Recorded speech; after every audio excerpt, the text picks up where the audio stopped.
Are you ready? Good. All right.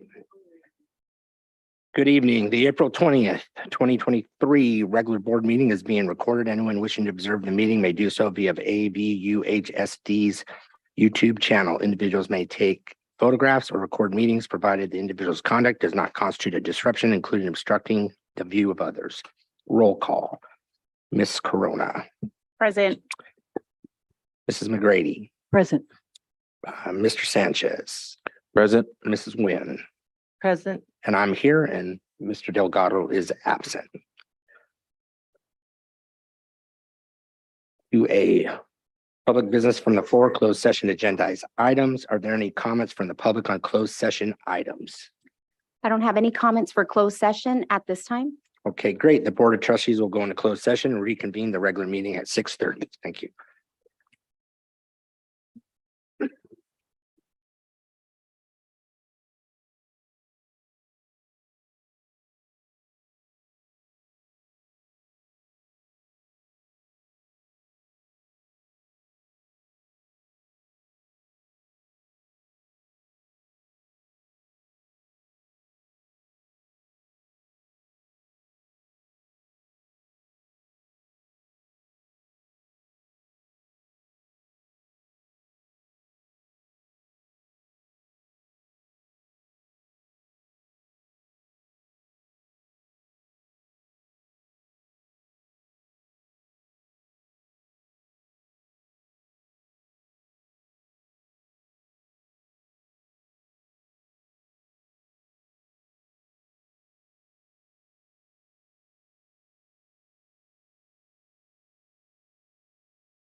Valley Union High School District Board of Trustees meeting. This board meeting is being recorded. Anyone wishing to observe the meeting may do so via AVUHSD's YouTube channel. Individuals may take photographs or record meetings provided the individual's conduct does not constitute a disruption, including obstructing the views of others. Those wishing to address items on the agenda and matters that are not on the agenda but within the jurisdiction of the AVUHSD board shall do so in person, complete a speaker form, and give it to the designee before the public comment portion of the meeting. The speaker form must be given to Ms. Orozco before the board president announces the item. Once the item has been called, we will no longer accept new cards. Ms. Orozco will call the individual's name to come up to the podium to provide their comments. Individual speakers are limited to 3 minutes each. A total time for public input on each item shall be limited to 20 minutes. Non-agendized items are limited to a total allotment of 20 minutes. Only one person is permitted to stand at the podium at a time. No speaker may relinquish a time allotment to another speaker.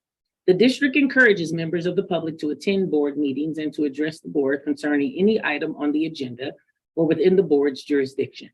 The board does not prohibit public criticism of its policies, procedures, programs, services, acts, or omissions. Similarly, the board does not prohibit public criticism of district employees. Speakers are cautioned that no person is immune from liability for making intentionally false or defamatory comments simply because those comments are made at a public meeting. Attendees are also reminded of the board's civility policy, Policy 1313. This civility policy requires that members of the district staff will treat parents and other members of the public with respect and expect the same in return. The district is committed to maintaining disruption-free board meetings. The board will not permit any disturbance or willful interruption of its board meetings. Persistent disruption by an individual or group are grounds to terminate the privilege of addressing the board. Persistent disruption by an individual shall be grounds for the board president to terminate the individual's privilege to address the board. The district promotes mutual respect, civility, and orderly conduct among district board members, district employees, parents, and the public. The district seeks public cooperation with this endeavor.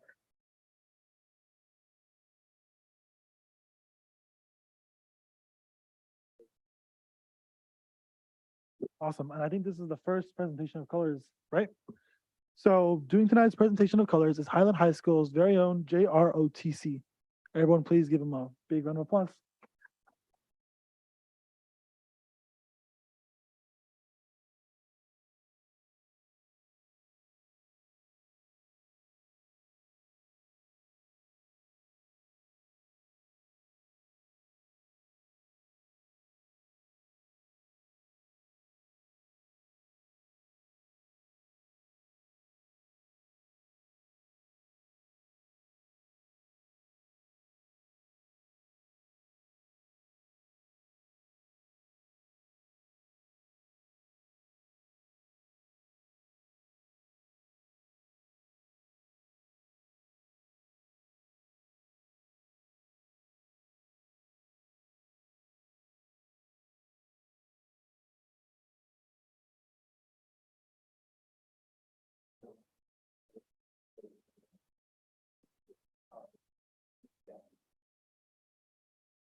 All right, 4, Pinko meeting, a public comment from the floor of Pinko meeting. Are there any comments from the public on Pinko items? We don't have any comments on Pinko items? Great. Receive annual financial report findings 2021 to 2022. It is recommended the Board of Trustees receive information on the annual financial audit for the 2021 to 2022 fiscal year. Yes, hi, good evening. just briefly to remind you that PINCO is a JPA, a joint powers agreement between 36 school districts, and it operates like a co-op. So its revenues will always equal its expenditures. There is no profit made in PINCO.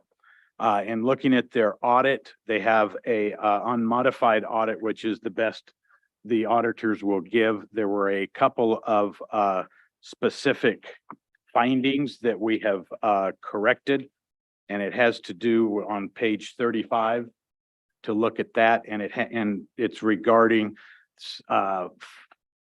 we received money in July and we should have applied it to the prior June, but it was received in July.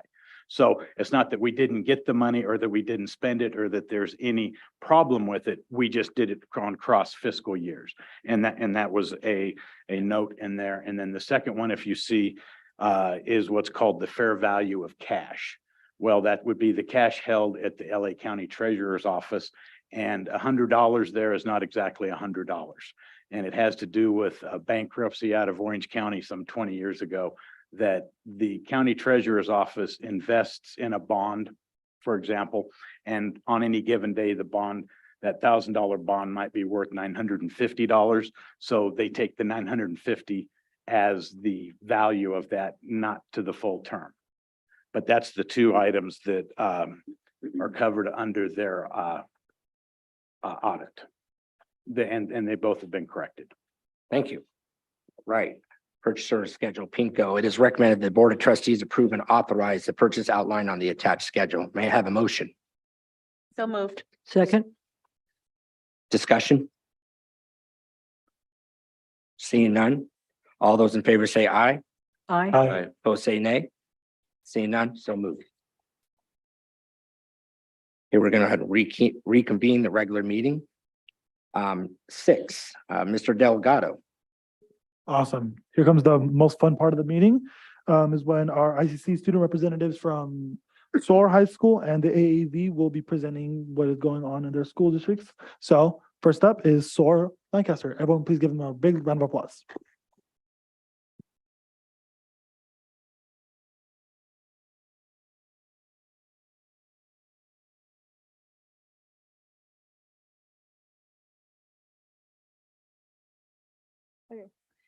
Good evening, board, cabinet, and student board member Kevin Delgado. I'm Emily Martinez, and I'm ASB's activities coordinator of the board, and we're here on behalf of SOAR Lancaster. So at SOAR, we have an event called Club Rush, where the main idea is have students come out and promote their clubs while interacting and meeting new faces. It's a simple idea, but it's very interactive, and students like to go. And it's hosted during ASB's back to school barbecue, and there's lots of food and lots of participants. Good afternoon. My name is Vi Chow, and I am class of 26 as parliamentarian. On January 27th, ASB hosted a Creative Minds Night, which in simple terms, students showcased their talents. To name a few rooms, art, robotics, a room for small businesses, lights on, flash on, etc. And around 120 people attended, including students, staff, and parents. Athena Jordan. I am class 26 secretary.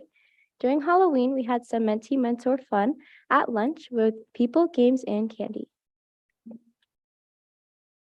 Hello, everyone. My name is Crystal Mubaraka, and I am ASB Board's Vice President. Wrapping up semester 1, we had Pep Rally, our biggest event of the year, where all of the student body is encouraged to come on December 16th to showcase their school spirit, but also class pride in different activities, spirit chants, and overall fun.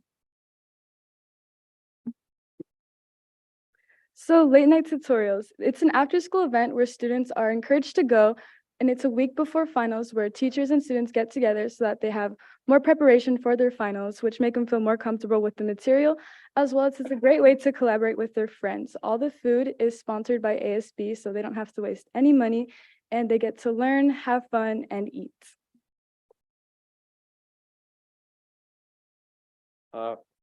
Hello, my name is Jacob Hilsinger. I am the public relations for the class 2023, and I'd like to put a disclaimer that the next slide is for visual purposes only. So, class of 2023 puts on homecoming, and this year it was themed Carnival Estrella, and it was SOAR's largest dance to date, selling out in the Antelope Valley College Auditorium. Good evening, board. My name is Anthony Rivera, and I serve as the Class of 25 president. This year, the Class of 25 hosted the Winter Ball with the theme being Celestial Beings. We had a great show with over 1/4 of the school coming out.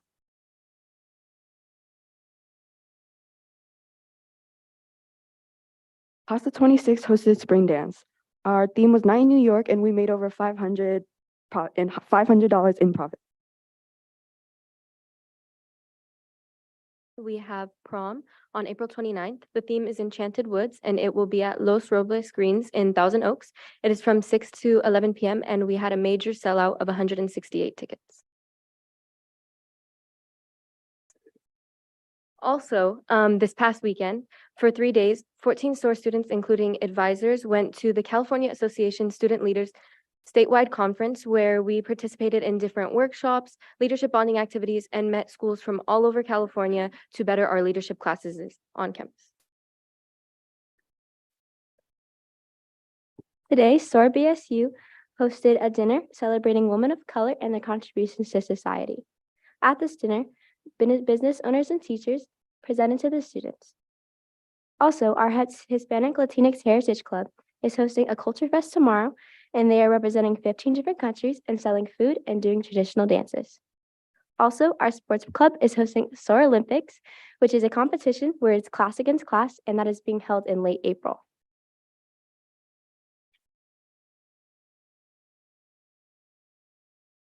Okay, so Carnival, it's the second biggest event held at SOAR, and it's at the end of the year, and it's an opportunity for clubs and classes to promote themselves, as well as their biggest way to make money. And the way they do this is by their booths and their stands. So as you can see in the bottom, there's people selling popsicles, and at the top left, you can see 2 people on inflatables, which is sponsored by ASB, where you can get a wristband and have unlimited access to the inflatables and have a lot of fun, as well as there's really interactive booths, like as you can see in the middle top, there's a girl who won a goldfish from one of the prizes. Hello, everyone. My name is Yohani Francisco, and I'm the current class president for our senior class. The senior class has planned a full month of events starting next week with our signing week from April 24th to April 28th. The next week after that, we have our ABC commencement. SOAR High School, typically many of our seniors actually graduate with their associate's degrees from ABC. So Cinco de Mayo will be a day to celebrate. On May 21st, we will have our grad night at Disneyland. May 22nd, we will have a senior advice day. May 23rd, we will have our breakfast clearance catered from IHOP. On May 24th, we will have our senior sunset at the ABC Stadium. And on Thursday, May 25th, we will be graduating. Our Lemison MIT Invent team has this year's invention named Alaris, which is a device to support the well-being and focus of students with ADHD. And as of 3 weeks ago, we are now patent pending. We are currently raising funds for all 27 of our members to reach Eureka Fest from June 12th to the 14th at MIT. Just a disclaimer, these videos have no audio and they're for visual purposes only.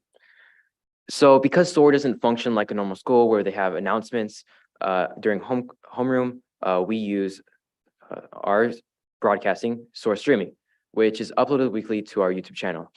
So this is the way we inform students of upcoming fundraisers, activities, and even scholarships. Recently, we've been working on adding more fun segments like Spicy with the Stars, which is a way for the student body to get to know their ASB officers. Essentially, they're eating a lot of spicy food and trying to answer questions at the same time. So here's just an example of that. They're just really struggling to answer the questions. Our most recent addition to the segments is SOAR Cast, which is just a fun little weather segment to inform the students of the upcoming weather. We are right now working on another segment, which is called SOAR Shoutout, where teachers choose students that they want to shout out for their exceptional work and dedication. Let me move the mic this time. So Although we couldn't cover the full breadth of our school's events, we would like to thank you for listening to our entire presentation and pay a little homage to the Take Two to Prevent Suicide Week, some Friday hot cocoa that warmed us all up during the winter time, the SOAR ambassadors that help incoming freshmen get accumulated to the ABC lifestyle, and the Breast Cancer Awareness Week. And we would like to remind you to always dream high and soar higher.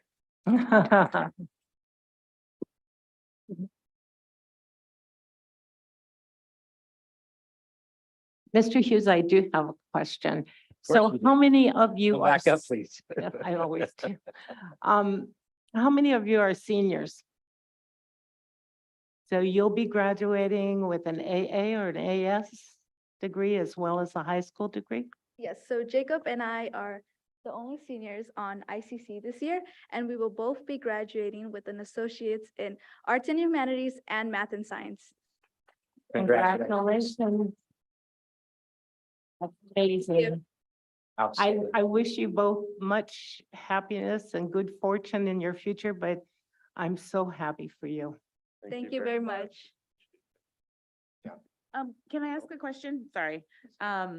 On one of the slides, it said Senior Advice Day. What's that? Yes, so on Monday, May 22nd, we will having our Senior Advice Day, where current SOAR seniors will be talking to underclassmen and writing letters to underclassmen, giving them advice for their transition into senior year and college admission, in the college admission process. Oh, okay. And also, I just want to say, I am a faculty at ABC, and the SOAR students that have come through my classroom are exceptional. So none of you look familiar to me, but I'm sure you are all as exceptional as the others that I've seen. So thank you for your presentation. Thank you Thank very you. much. Good job. Congratulations. No, really?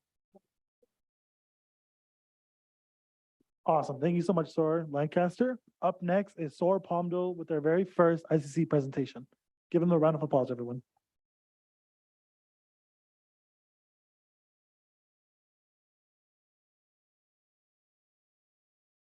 Where'd it go? There it is.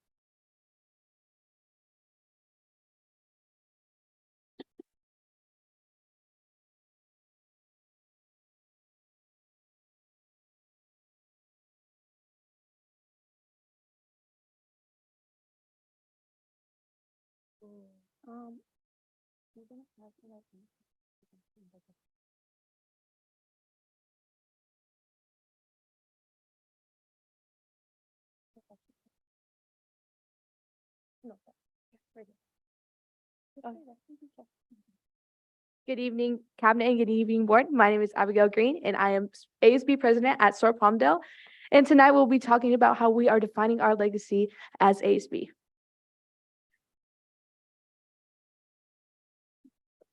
Hi, my name is Vanya Manjikian. I am CEO of ASB, and one of our very first SOAR Palmdale events was Holiday Fest. Holiday Fest was hosted by our AVID classes and our ASB, which we had activities of painting ornaments, making gingerbread houses, and dancing. And this was a great way to celebrate the end of the semester. Next, we want to mention our Dance Among the Moon and Stars, which was our first ever winter ball in our dance. So over 75% of our students attended, which was a very good turnout, and which was very amazing for us because we started off with practically nothing. And everybody said they had an amazing time, and it was just genuinely like a really good dance. Hi, I'm Michelle McLean and I'm Public Relations on ASB. So right now you guys are looking at our Frat Pack College Club. So they organize all of our college trips, and the advisor of it is our English teacher. She has a strong belief that when you apply for college, you should go to the college campus and see what their culture is there and what the campus feels like when you go. So far, we visited UCLA, CSULA, CSULB, as well as USC. If you look at the photo, you'll see a boy next to a blue pyramid. That is at Long Beach. And then if you look at the bottom corner, you'll see me and my friend in front of a fountain, and that is at USC. Next is our castle trip that we were thankful that we got invited to. It helped all of our leadership in ASB. 4 girls went, and we all learned so much from it and are so grateful that we got the chance to go. Overall, it helped us build a very good relationship with our sister school, so our Lancaster, and we have overall had so much growth and can't wait to bring it to next year's campus. Our upcoming events in May are the yearbook signing party, the ASB student activity game day, and the Marvel movie night. What we have been doing is the elections for ASB, preparing students to enroll, or the incoming freshmen to enroll in college classes for the fall. And also we just had our award ceremonies for students with high GPAs and for students that participated in the Latina 360 Knowledge Bowl and the Black Union 360 Knowledge Bowl. As of right now, our focus has been to prepare for the years to come for the incoming freshmen, and we have been doing this through our clubs and AVID classes to build a positive school culture.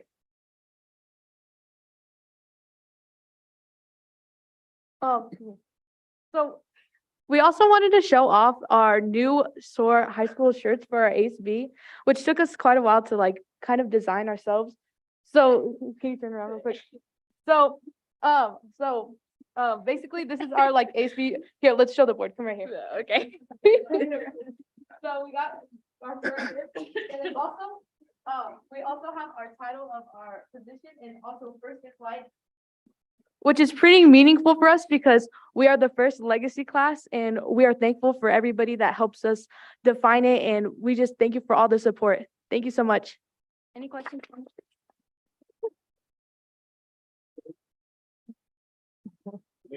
You know, I have to say, I attended your award ceremony and I was blown away by how many students received certificates for 3.7 to 4.0 grade averages. And thank you. Thank you both for all three of you for working so hard. And I know that you're the ASB president. I learned that the other night. And I hope you invite me again because I really had a good time. I was impressed by the entire building being packed with parents and supporters. And I love the star. Your vice principal, Mr. Fitzgerald, does this star kind of a it's unique. You guys are the only ones that do that. So Thank you. yeah, kind of, yeah, with jazz hands, yeah. Yes, thank you. He's amazing. Sorry, I thought I heard a voice. Thank you, SOAR Palmdale. You are on my list to go visit. And also, I invite you to take my Palmdale class anytime because it is for SOAR students and it's the first time it'll be offered. But thank you for this presentation. Congratulations for being a legacy class and for coming up with such confidence. It was great to see. Thank you. Congratulations, you did a great job.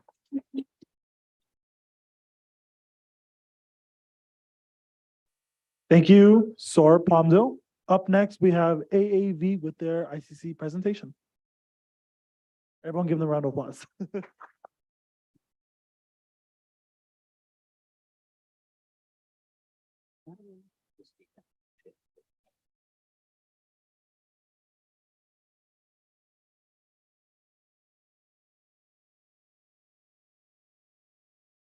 Good evening, distinguished board and cabinet. I'm Charlotte. I'm Wyatt. I'm Madison. I'm Cassandra. And we represent SOAR Prep. This was our UCLA field trip. We got to tour the campus as well as watch a women's basketball game as they defeated UC Riverside. It was a great experience where we got to apply our college knowledge and have a good time. Some students ran into siblings that went there, and teachers got to see some former students.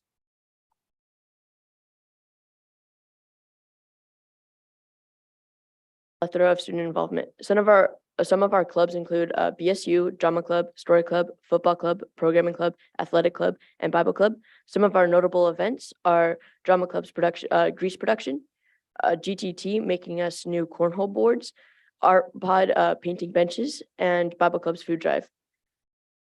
Some events we're looking forward to are our spring dance as well as our talent show. In addition to our clubs on campus, we would like to highlight BSU and their hard work in the Latino Knowledge Bowl, placing second and fourth against high school teams. We have also hosted Latino Heritage Night and Black History Month nights for friends and family, along with an upcoming Asian and Pacific Islander Heritage Night with special guests from Hula from the Heart. Our athletics department has had many great achievements this school year. Shout out to our volleyball, soccer, basketball, cross country, and newly added prep squad and flag football teams for working hard and making our school proud. Our prep squad made their first appearance at our last home basketball game. We are dominating the Silver League. Every month, our school has habitudes, which our students greatly enjoy. Some important lessons we have learned include priorities, accountability, core values, emotional health, integrity check, recognizing our strengths, and creating a balance. Every habitude we have comes with a fun lesson plan and activity. For example, we had a personal time management activity where we made our own clocks and sent a postcard to a friend for accountability. Our ASB even set up an obstacle course, which related back to prioritizing. Thank you, and now is night prep.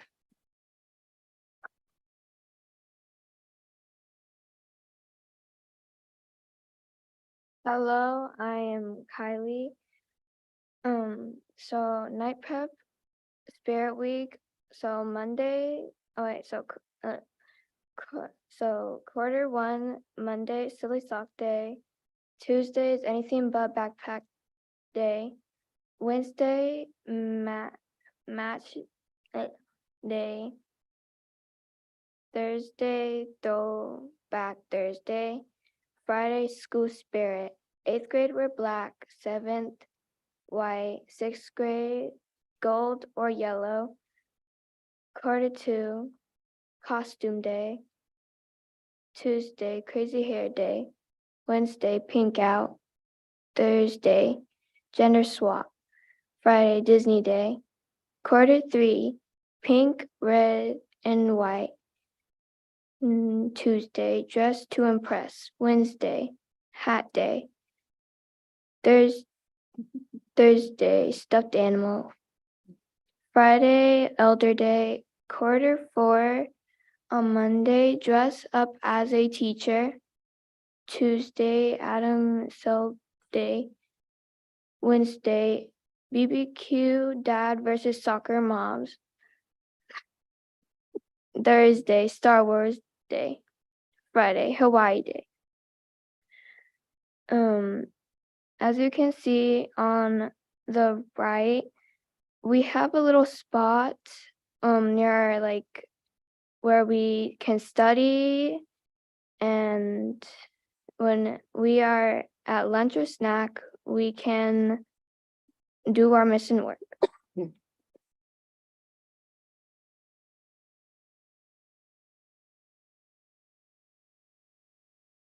Halloween and summer. Some of them did candy pumpkins, and then Nightmare Before Christmas. Summer, they did a beach ball, the sea with the dolphin, and they did a sandcastle. Candygrams. Candygrams are only 50 cents each for one. All of us wear costumes. Some of them are our school spirit stuff.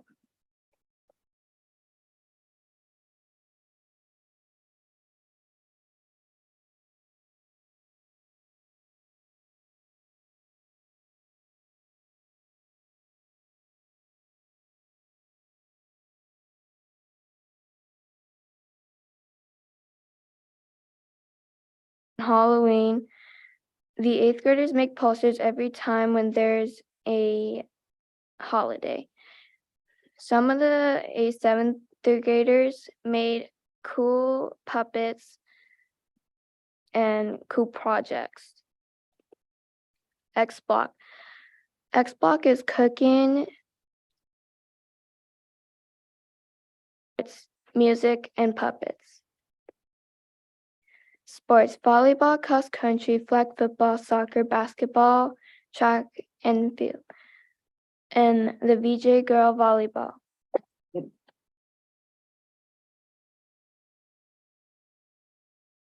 A.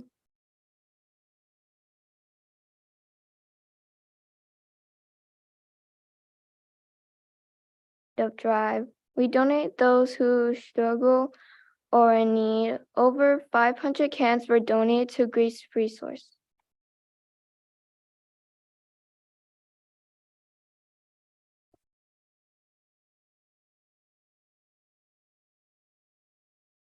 Hello, my name is Elida Lopez. I am the ASB president and the senior class president from Virtual Academy. I'm Claire Thompson. I'm an ASB member. So this is just a brief overview of what our school offers. We do welcome students grades 7 through 12. We offer honors classes, AP classes, and CTE courses. And we also have clubs and activities online and in person, even though we're a virtual school. This is our ASB. We have around 10 members, including Elida and myself. We basically plan spirit weeks and activities to make school a little more immersive and fun for students to interact with their peers. So these are just some of the ASB activities we did first semester. So first off, we have a fall spirit week. So we do our spirit weeks a little bit differently because we're online. So we use Padlets and we ask students to post photos of either themselves or things they can grab off the internet. So a mix of both. So either a photo of you wearing a color or maybe a picture of something that color, depending on how comfortable students are showing themselves online. We also used Padlet to do a breast cancer awareness month. We really just ask students to show support in any way that they can, whether that's sharing information, a picture, or personal anecdote, just something very simple and general so students can show their support. We also had a Kahoot game day that was fully virtual and was a lot of fun for ASB to put together, and we got some great participation in that event. We're actually doing another one in May, so hopefully that turns out well as well. Despite being virtual, we still see very high levels of participation. For example, we had an event last semester where students had the opportunity to join a Google Meet and bake cinnamon rolls from scratch following the guidance of a teacher. We also had a talent showcase where students could show off their special talents and interests and interact with their peers a little more. So this is Club Virtual. It is a in-person opportunity that we have every school day where students can come in, get help from teachers, just have a quiet place to work or socialize. I go in there every Tuesday. I talk to my fellow students, my teachers, and I get a lot of work done. So it's really awesome that we have an in-person option for students who need or want that. And then pictured in the top corner, we can see our math teacher, Mr. Glacier, and our art teacher, Ms. Green pieing each other in the face. We did a Pie Day fundraiser and we raised a lot of money for our senior class, which was amazing, where students and teachers are basically competing to see what teacher would get pied in the face. It's awesome. We also have aptitude assemblies where students can learn a lot about building leadership skills and personality and good habits. So these are some of the field trips we've taken. We've gone to 2 colleges so far. So we went to CSUN and UCLA. I attended the CSUN field trip in September, right before it was time to start applying for colleges, because I'm a senior. And it was so helpful and just very informative and let me get an insight into what the everyday college life is like. We were lucky enough to actually attend on the day that they had their club fair. So we got to see all the students out and about and just really, what it would be like to go to that school. So that was very helpful for me. And then we also got to attend the UCLA field trip where we got to watch the basketball game and just look around the campus a little bit. Another one of our field trips was to Edwards Air Force Base, where students got to explore the Air Force Base a little bit and explore the STEM Expo, where they got to learn a little bit more about STEM. So these are some of our CTE classes that we offer. We offer business, visual arts, fashion and interior design, and culinary arts. So we were actually able to use Quartz Hill High School's kitchen to do cooking in person. So that's what's pictured here. And then we also have some of our fashion design pictured above there as well. Thank you for listening. Thank you. Good job. Good job.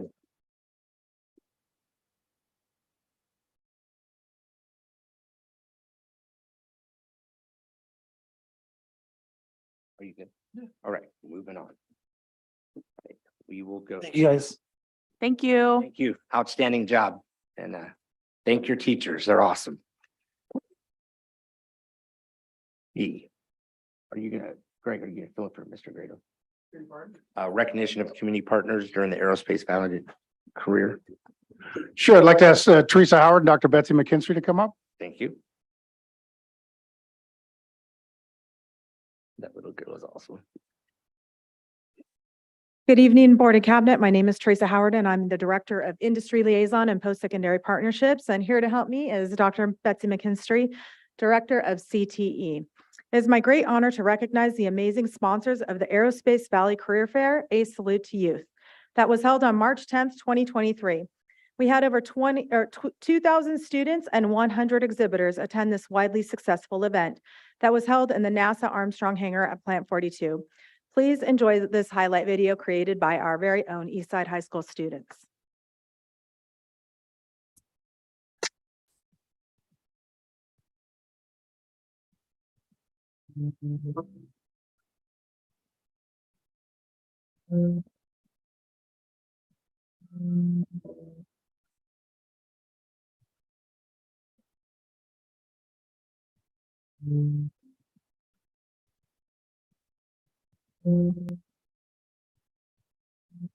Hey, Brad Flick here, Center Director at NASA Armstrong at the Salute to Youth event here in Palmdale. It's been great. I walked in here today not knowing what to expect. I've seen thousands of students, a lot more exhibitors than I thought. And what's impressed me is the level of engagement I'm hearing when I walk around and hear the discussions going on between students and exhibitors. It's been absolutely awesome.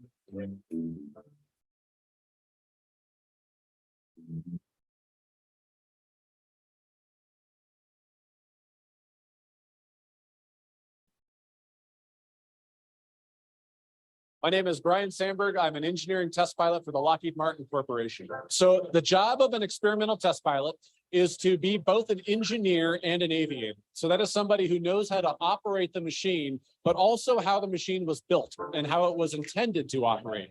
And when it doesn't operate as intended, our job is to work with the engineers to say, you tried to do it this way, it didn't really work the way we wanted. So let's work together to find solutions to get closer to what the goal of the system was.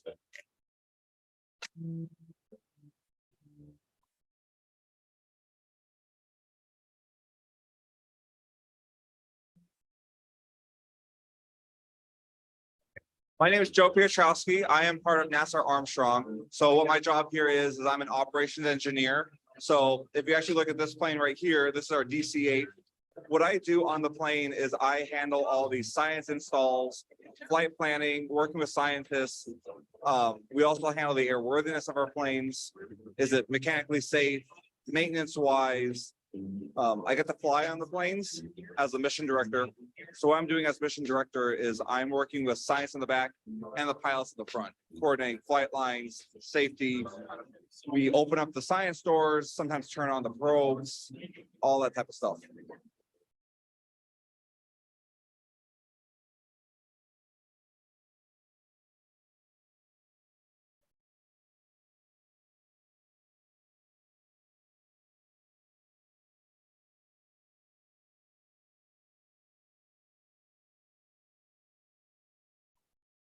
My name is Alana Roche. I'm here with Public and Digital Engagement. That's my position at NASA.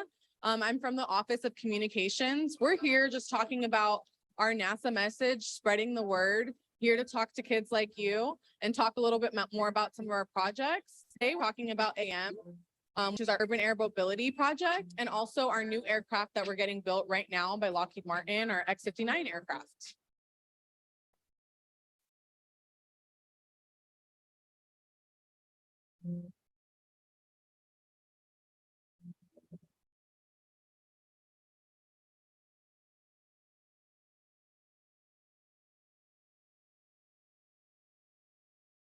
And now I'd like to take a moment to thank our very generous sponsors for helping to make this event happen. I invite the board and superintendent to come down to help recognize their valuable industry partners. Come on down. So recognize our industry partners, please.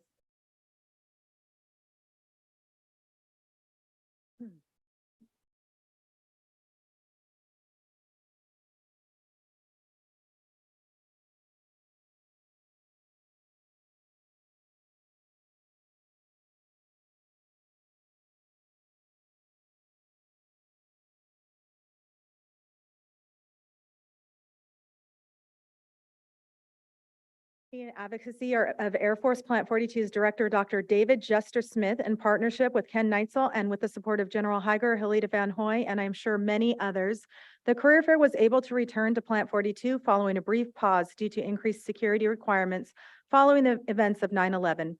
We are eternally grateful for your team's dedication to the Aerospace Valley Career Fair.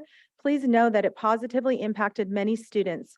We also appreciate your ability to get some really cool jets on display at the career fair. Please come up and be recognized.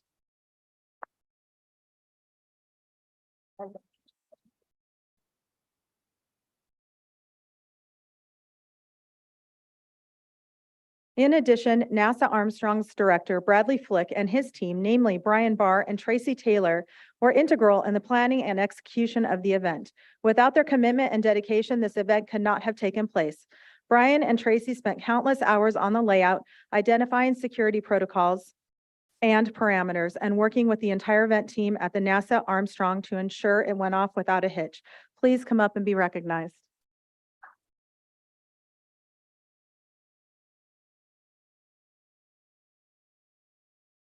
Michael Flores from the city of Lancaster attended one of our Aerospace Valley Career Fair planning meetings and was all in. He said to me, "What do you need from the city?" And I replied, I need all of the vendors fed. In a couple weeks' time, he issued us a check and we were able to feed over 300 vendors and event workers. For your donation and commitment to our health, please come up and be recognized.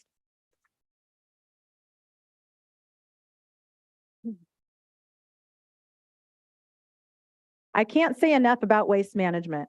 I was recently in a CTE advisory meeting with Ashley Cortez, who is their commercial recycling coordinator and who has the most infectious, positive personality.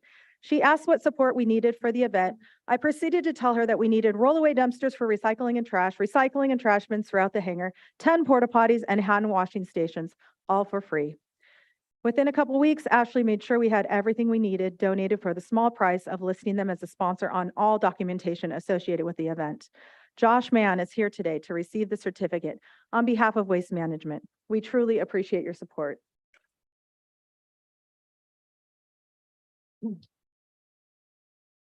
This past Monday, Mariana Duke and I were able to attend the Lancaster West Rotary meeting to say thank you to an energetic group of do-gooders that support a variety of events throughout the valley. Ron Johnson is here tonight to accept our thanks and for donating funds that also supported feeding the vendors. We are very grateful to you and your financial support of our event. Please come up and be recognized. To those supporters unable to attend tonight, but listed in the donation section of the board agenda, Danita, please provide a round of applause for ABC, who paid for the 77 buses that transported our students, as well as those from feeder districts and surrounding area schools. Lemon Leaf, who gave us an incredible discount on catering so that we could feed 300 plus people affordably. The South Central Coast Regional Consortium for providing breakfast to our vendors. The school site leads for filling those buses. And most importantly, our incredible CTE team for the countless hours they spent planning and executing this amazing event. It is a privilege to work with you all. Thank you for your time. And for those of you who were able to attend, I appreciate your support.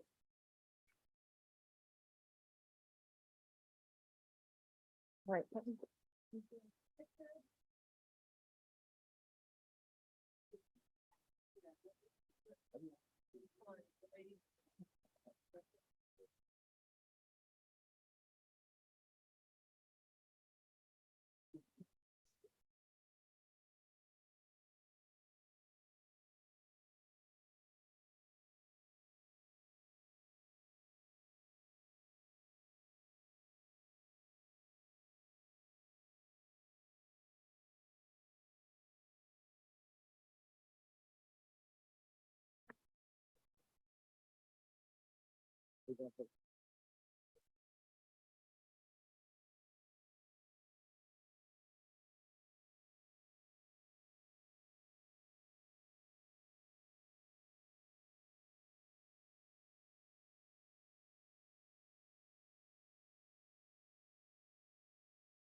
It's all right.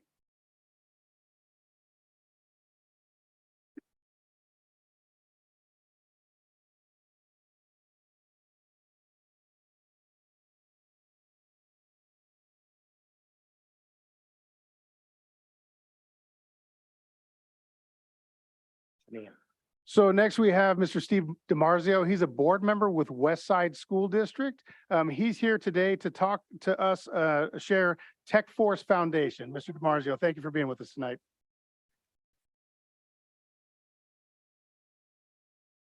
See, the mic's at the right height for me. It's perfect.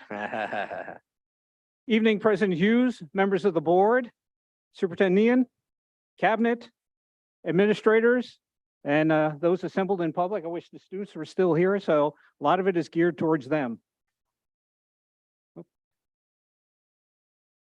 So what is Tech Force?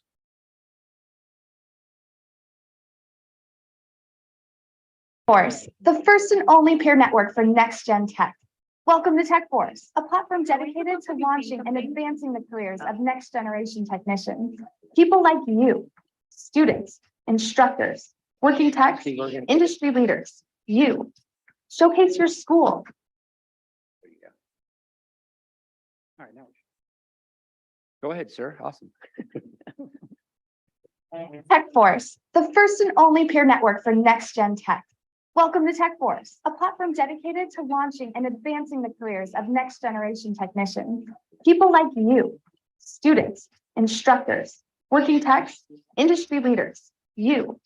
Showcase your school, certification, job, and awards. Post your current project and follow your friends. Flex your talent. Follow industry trends and connect with future employers. Connect. Works on all devices. Compete with other users and climb the leaderboard in daily and special trivia. Win. Redeem prizes with your points from industry partners. Ticket. Attend events and see what's going on in your area. Scholarships. $1.5 million in scholarships awarded annually. Engage. Access free videos and content to explore your areas of interest. Explore your passion, flex your talent, build your career. Join techforce.org. See if I can, that's blanking it out. So even though it's a nonprofit based in Arizona, it's nationwide. It's the largest 501c3 supporting the tech trade. So it includes all sectors. So automotive, aviation, collision, diesel, fleet, marine, motorcycle, you can read it, restoration, welding, and emerging technologies.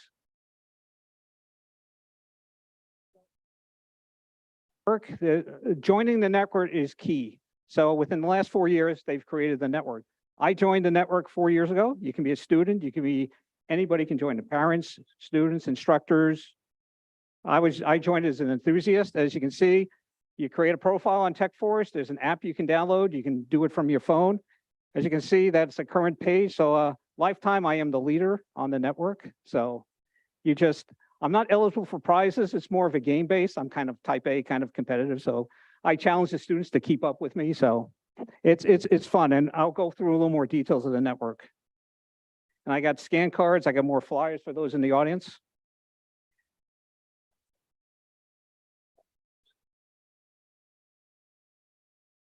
So why is the network important? Well, it gets you access. So each year, Tech Force mentioned 1.5 million. Thanks to Ford, it's now $2.3 million. And it's not exclusively to Ford. They're just putting the money in the pot because the key is CTE. So student experiences, VIP tickets. So Mecum Auctions, race day experience in the past, there were tickets available to go down to Long Beach Grand Prix this past weekend. There's training. So the network does have free trainings on board. It's not ASE certified trainings, but it does help the students, actually helps the instructors. There's plenty of videos, but the key is to join the network to get access. And there are job postings on the network too.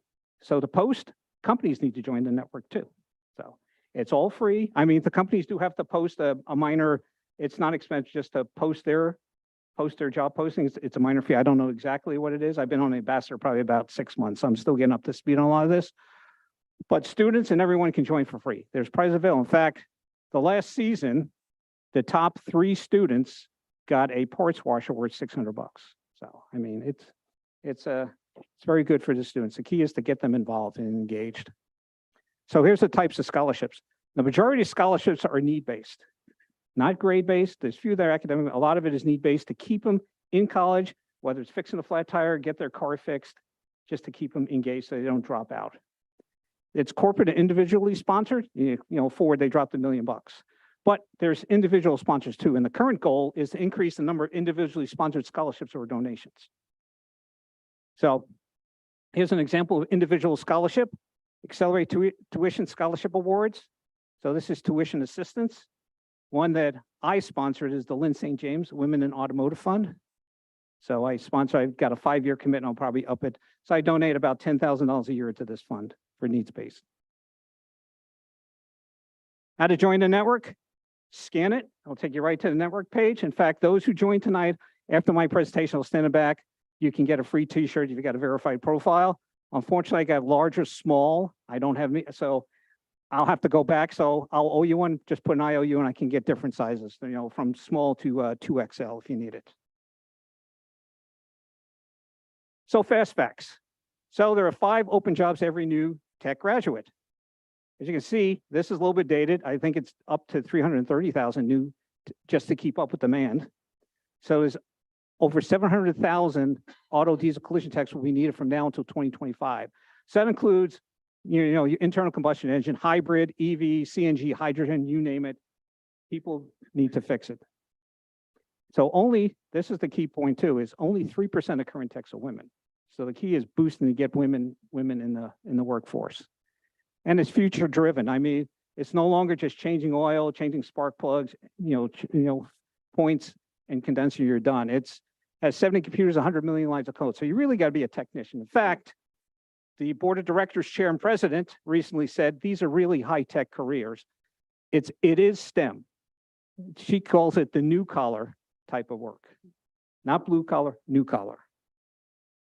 So here's an example. This I pulled out of a document. As you can see, the yellow is upper white collar and the blue, just the dark blue, is upper blue collar. As you can see, some of the applied math is actually higher need in these fields than 4-year colleges, most degrees.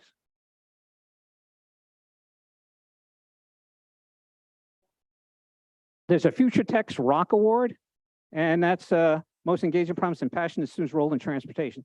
So 1,000 prizes. Unfortunately, you guys advertise the Future Techs. I sort of shared. Unfortunately, that contest is over. It's like a short window. It's probably a month and a half. In fact, at AVUHSD, there was probably a few days to go on that Rock Award. So I can just click this video real quick. I'm Bogey, host of Motor Trend's All Girls Garage and founder of Girl Gang Garage. And of course, Tech Force Foundation super fan. And I am back as an official judge of Future Tech's Rock Awards. You heard me right. I have partnered with Tech Force on the first and only awards program celebrating most promising, most talented, most driven future technicians in the country.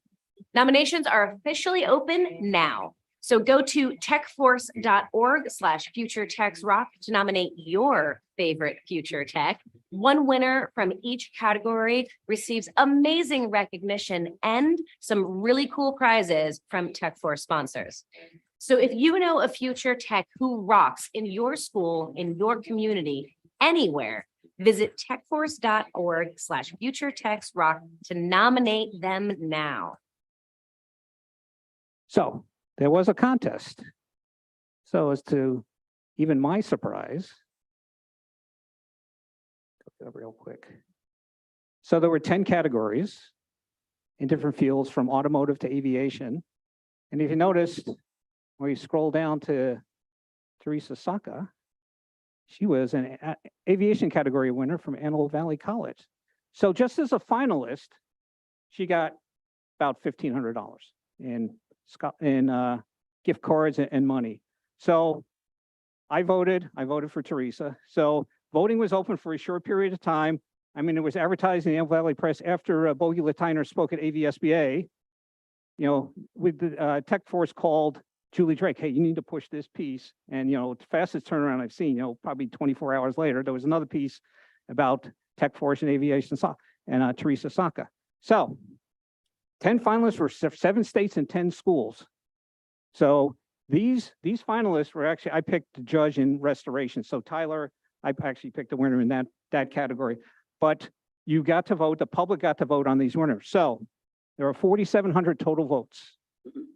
The winner got 1,200 votes. Fortunately, it wasn't Teresa. She got about 100 votes. She got about 600 votes. She came in 5th place.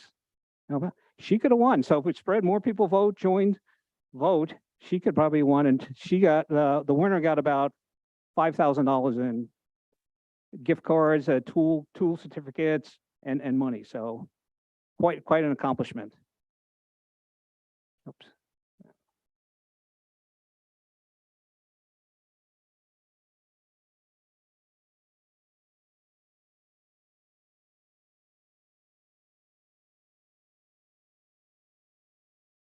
School boards help.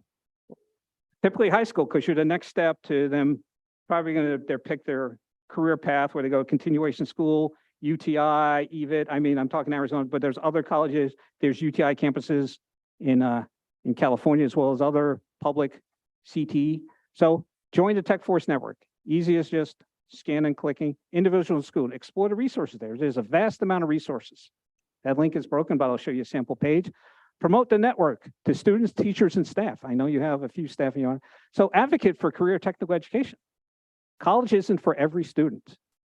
And I think Bogey emphasized, remove the stigma that is a lesser career than a 4-year college. Budget and staff allow. I know Little Rock College does have an automotive.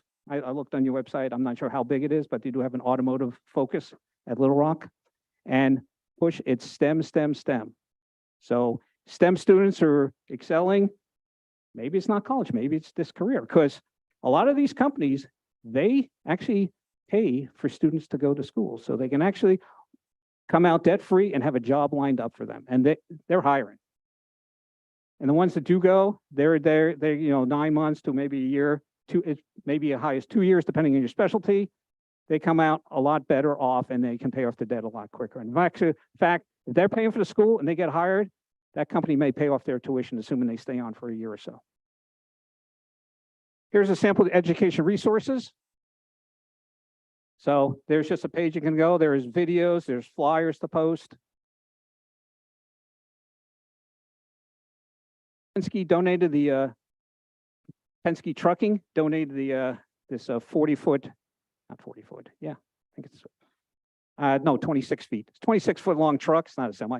26-foot long trunk, and they have different activities to bring out. The only problem with this is logistics. So driving it out here, it costs a diesel, setting it up. So the further it comes out from Phoenix, the more expensive logistics cost is. But they can come out and do the activities. There's a few activities. There's the tire changer, still the old style. It's the 5 lugs on the NASCAR car, not the center lug. Anyway. They still got the timing light. That's always gets a thrill. Try to beat who's got the fastest reaction time. And just the go nuts. See if you can size up metric and SAE sizes to the wrenches with bolts. And just follow us on social media. But the biggest thing is just techforce.org, sign up and go. That's all I have tonight. Any questions? Oh, just one more thing. I know Night Prep mentioned, sorry about that tech. I was looking up Skills USA and a video blasted, so sorry about that. But Night Prep talked about Skills USA. In fact, Tech Force has supported Skills USA contests and experiences in the past. So Tech Force is all over the map. So they're trying to expand and grow. Thank you, Mr. DiMarzio. Do you, Danita, do you have anything? I don't have any questions about Tech Force because I totally believe that that's a wonderful program, and I'm glad to see, Steve, that you're involved in it. I just wanted to make a couple of comments. One, Teresa Saka, I've known her since she was a little baby, and her mom's a teacher in the Lancaster School District. Good people, and I think Teresa's going places. So that is cool that was on the list of Was she in year 1 or year 2 of the program? Pardon me? Was she in year 1 or year 2 of the program? Because if she goes again, we could push her over the top and make her first place. I think she might be year 2 in the program, but I'm not sure. So if there's other people out there, please cast your vote, because AVC has got excellent programs. We took a tour of that. Yes, I did. Yes. And I just have one other question. So is that your Ford Mustang on your page? The red with the white with the red stripe? That's the 69 Camaro Indy pace car. Oh, it is? I didn't know that you were interested in cars. Yeah. Cool. You know, what, no, I won't go. I got a limited time, so I won't take up your time, but the family mechanic fired the family, so I had to pick up the slack when I was 16 years old. So that's how it all started. Wonderful program. Thank you, Steve. Thank you so much for bringing this again to the attention. I was first introduced when I was at the AVUHSD. I was so inspired by this, and the slide that says, what can boards do to help? I want to even push it a little further as to what tangibly can this district board do to help make these positions real and happening with Dr. Betsy, with our superintendent. So I would love to have a further conversation to Sure. do. Let's just, I think step one is join Tech Force. And you can actually, in there, you can actually put the school on the website. You can okay. actually, so just go, we can talk offline later, or I'll give you my phone number. We can talk more. This is great. Thank you so much. Thank Those you. numbers are astounding and makes me nervous. I as well was impressed with Bogey. Thank you for bringing her. That was amazing. It was incredible, especially with the numbers of the jobs that aren't filled. And we're going to have you part of our strategic plan. So we'll be talking about this with the CTE and the careers. So Miguel. So it's just like a great tool. I like it for myself. You know, for my kids. This is something that I want to get some knowledge more and educate my neighbors, my friends that have kids too. So this is I got good stuff. flyers. We could spread the word here. I got flyers. They could just Yeah, kids man. join. I mean, it goes from the training to scholarships to schools, games, events, contests. I mean, this is good stuff and jobs. Mhm. That's awesome. Thank you. Thank you, sir. Thank you. Appreciate it.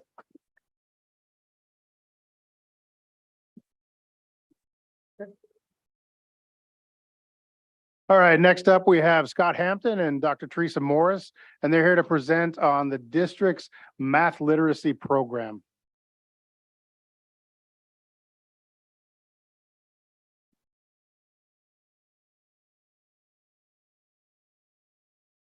Good evening, board and cabinet. My name is Scott Hampton. I'm the curriculum coordinator for STEM subjects. This is Teresa Morris from MPAS Education. Thank you for giving us some time to talk to you about math literacy tonight. So when people say math class, what do people think? They think it's boring. I can't do math. I hate math. I changed my degree because of math, and I'm not a math person. That's what people think. But we're here to fix this with math literacy. So here's what happened. Students who are 3 to 5 years behind, we took a different approach. We made math hands-on. We made it real world in real mathematics. So what you see here is some students designed a piñata. And one of the things they had to do is they had to figure out, how do I take some flat paper and make a head for an animal? And how do I make legs? What does it look like when you lay it out flat?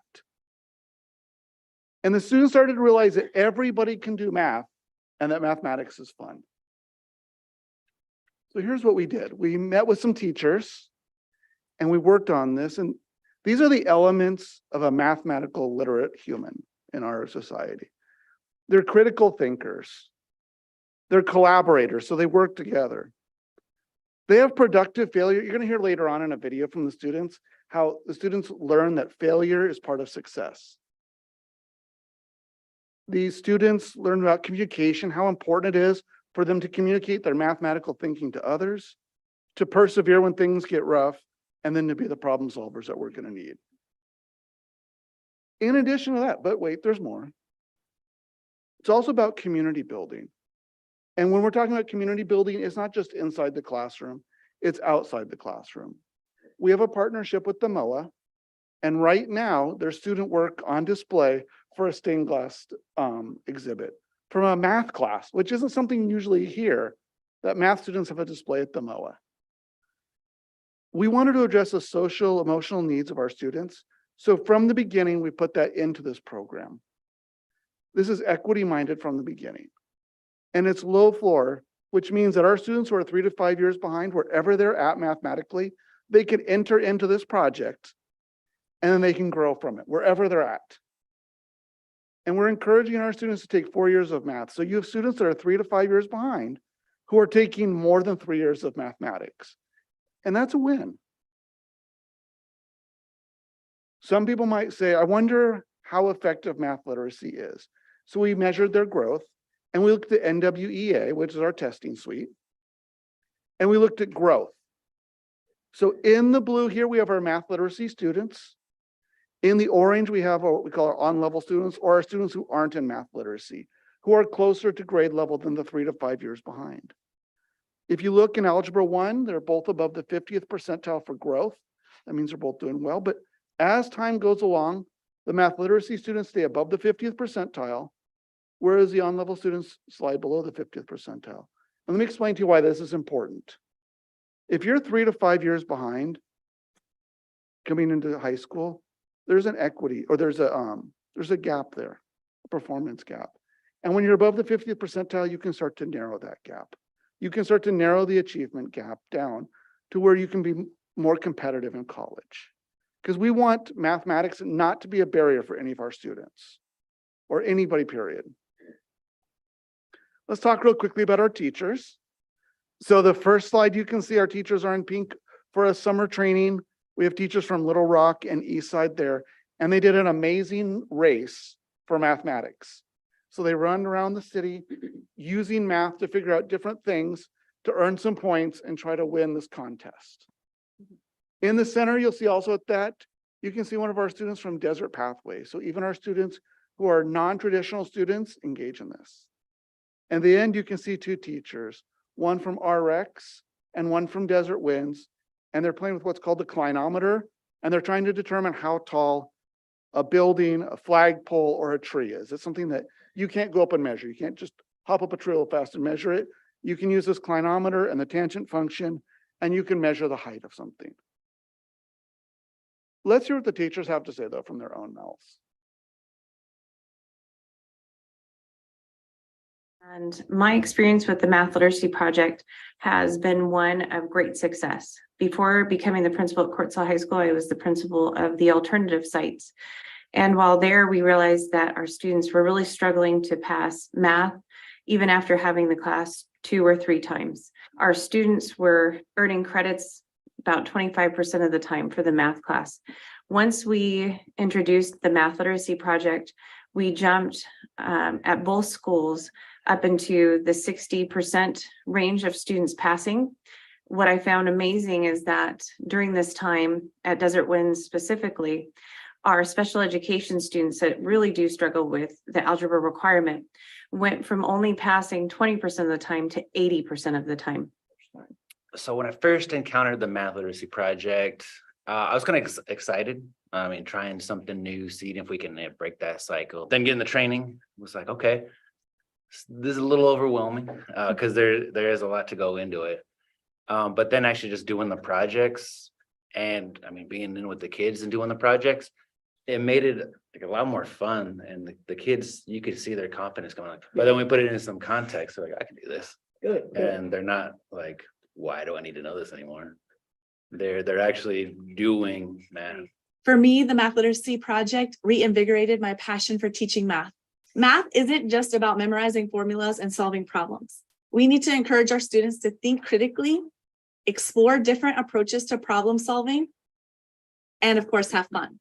Because math can be intimidating for students. So it's important to create a positive and supportive learning environment that encourages questions and provides positive feedback. It also creates a classroom culture where mistakes are seen as opportunities to learn and to grow. That's the Math Literacy Project, and I'm so proud to be a part of it. The students are getting so much more out of math and actually retaining that math. And I believe that these critical thinkers that we're putting into the world are going to be amazing mathematicians, lawyers, whatever they want to be, because they can think critically. It's not about learning the math, but it's about experiencing it. And like I said before, not to become calculators, but to become critical thinkers. That's one of the main reasons that we're doing math. When I initially found out about it, I was really excited. I was like, projects math, I'm all about it. And then I was really confused because I didn't know like how to implement it or what to do. But then I was given all these kids that I was like told you got to teach them projects. And I was like, what do I do? But the first meeting that we had all together at the district made me feel so much better and so much more comfortable, especially all the time that I got to collaborate with everybody about how to do the projects and try a project on our own and complete it and talk with my peers about it. That was really helpful. Math literacy curriculum and training has greatly impacted my teaching. I never thought of myself as a sage on the stage prior to this. However, now I realize that I was a bit of a sage on the stage. I've become a lot more flexible and able to follow students' thinking. With this curriculum, there is no one right answer. The students are going to have multiple entry points into the problem and multiple solutions. So I've become much better at supporting students and thinking through their own path instead of trying to direct them through my way of thinking or the textbook's way of thinking. The greatest impact. I've seen a lot of growth with some of the teachers that are doing it as well, especially if they're embracing it, you know, a little more open-minded. Unfortunately, you know, math teachers, we sometimes get in our ruts, like this is how I was taught and this is how we're going to do it. But the teachers that I have seen do the best are very receptive to something different, especially projects, right? As far as student growth goes, it's super exciting to see some of these students who feel like they're not successful in math, all of a sudden, you know, come out of their shell and have some successes. And going into the different classes that I've observed where people are doing the projects, even since the beginning of the year, I've seen the growth with the students too, because the first time I came in during the year, you know, you could see them not wanting to do stuff, but you know, they've gotten through more projects when they're actually doing them. It's really fun to see the kids get excited and speak up instead of just sitting there saying, I can't do math.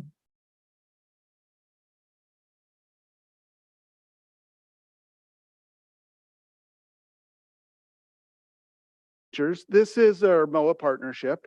This is a stained glass display. This is last year's display. I haven't got over yet to take this year's display pictures. But the students took applications of math, like their scale functions, and they applied it to art to make something that was fun, because you heard people talk about fun, and I think math can be fun, interesting, and real mathematics. We also have a student author. Her name is Kayla. She wrote this book called How Tall is Lulu? And How Tall is Lulu is a math book written for kids about proportional triangles to find out how tall the giraffe is. So this young lady wrote a real book that you can purchase now on Amazon. And it's very exciting to see kids in math class write a book for other kids to learn from. Here's some of our students at work. This is what math class should look like more often, I think. First of all, you see a group of kids there looking at that clinometer again. They're using the tangent function, trying to calculate how tall something is. Probably a tree, because it's at school, maybe one of the cell towers. And then next to that, you see a group of students discussing mathematical equations. How often do you walk into a room where kids are talking about the equations that they derived from a phenomena they just witnessed or created and having a discussion about it? Never, right? Yeah. And next to that, so here's what we did. We had an amazing race, an amazing math race at UCLA. And Little Rock won. They ran around UCLA doing a whole bunch of different mathematical events. Little Rock won, and here's them celebrating. When we talked to the teacher and the students, they said that was a highlight. For Little Rock to come out, beat everybody, that was a highlight. At the end, you see that student, it's a torque car.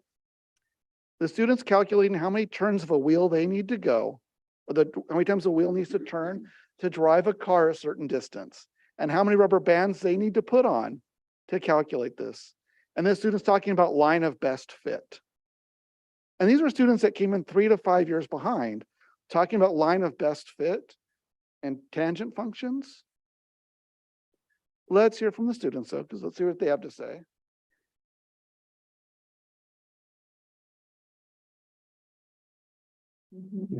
I feel like all math teachers expect, just because they're good at math, to like when they teach it, they expect people to get it really fast. And I feel like that was one of the main reasons, like being like feared of judging, like being judged for something you don't know. But like now in this math class, that's a good thing. Like if you don't know, it means that there's more space for you to improve and evolve as like a person in math and everything. One of the main questions kids ask is, how am I going to apply this to the real world? And this really helps us. Like, you don't have to ask the questions right there. Before taking this class, I had trouble completing the NWEA test or any of the last year final exams. I feel a lot more accomplished having completed the geometry final this year with a B+. I found With the projects more, oh, I want to do this project because it's interesting. Okay. With the work, it's more just, okay, I'll do this, but I really don't find this interesting. I've grown a lot from feeling like failing isn't an option and just failing was embarrassing to now being like, it's okay to fail because failing leads to growth. And especially in this class, it teaches you that failing is just another step towards success. So I enjoy that. And for people that don't like math or is that fun, that's not their favorite subject, this project will change your mind and help you improve. Before I was in Miss Gordon's class, like middle school and all of that, I've never really passed the math class until I got into this hands-on class because I didn't used to like math, but this class made me like math more because it's like more projects and more hands-on things. Definitely, it'll help you in the long run. And once you get out of high school, you'll be able to take the skills that you gained from this class and be able to use it in the real world or even in college. Yes, I feel like I'm doing a lot better this semester than previous years in terms of understanding the subject. Because before in like 6th and 7th grade, and when we got in quarantine, I'll be honest, I wasn't really understanding it, but now I kind of understand like the subject and why, It's really really fun and like I enjoyed it. I enjoyed math before, but now I could say like I laugh in a math class. I enjoy myself. Like it's like it doesn't feel like a task. It feels like something that I look forward to going to this class. It's fun. I get to collaborate and it's a good environment, Yeah. Yes, I agree. So thank you, students. A couple things that really stuck out to me when I heard that. I listened to students talk about how failure isn't a problem. It's just going towards success. Or when that student says, when I don't know something, it's an opportunity to grow.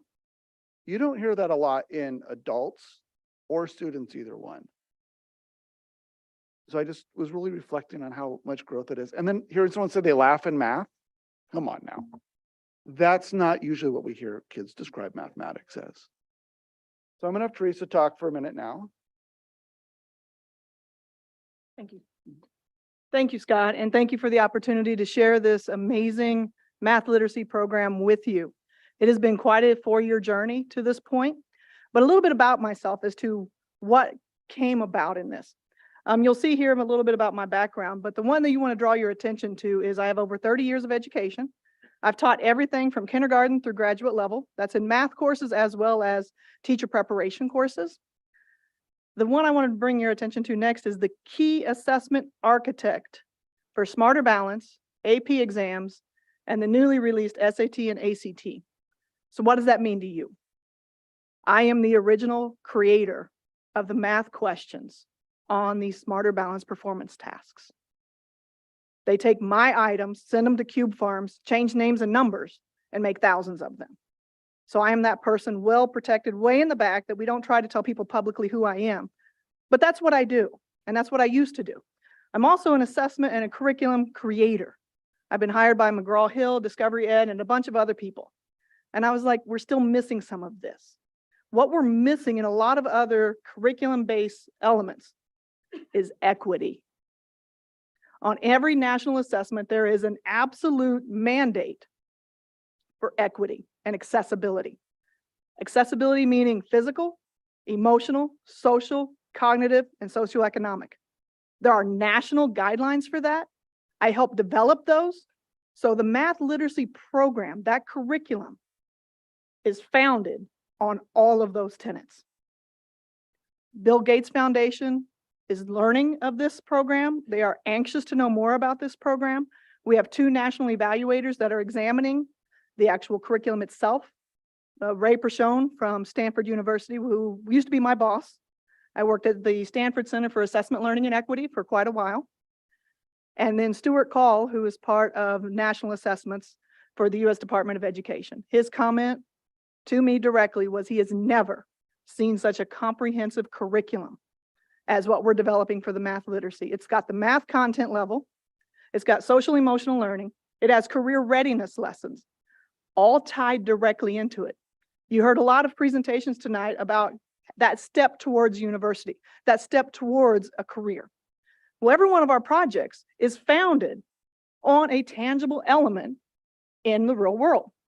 So as part of that, we talk about what careers are part of that. So if a student is like, wow, I really like architectural design or designing a piñata, or the 2-week challenge, which is in physical exercise, they learn what jobs are available in that industry. So again, I want to thank you for this opportunity to share what the math literacy program is all about and give you an opportunity to ask us questions as well. Thank you. Thank you. I have just a couple quick things. I almost forgot to say where I found Teresa at. She was presenting for Los Angeles County Office of Education and working at Stanford at the time. And I thought, wow, this lady is awesome. I need to link up with her. And that's where I met her. So thank you, Teresa, for agreeing to work with us. And thank you folks for listening to this.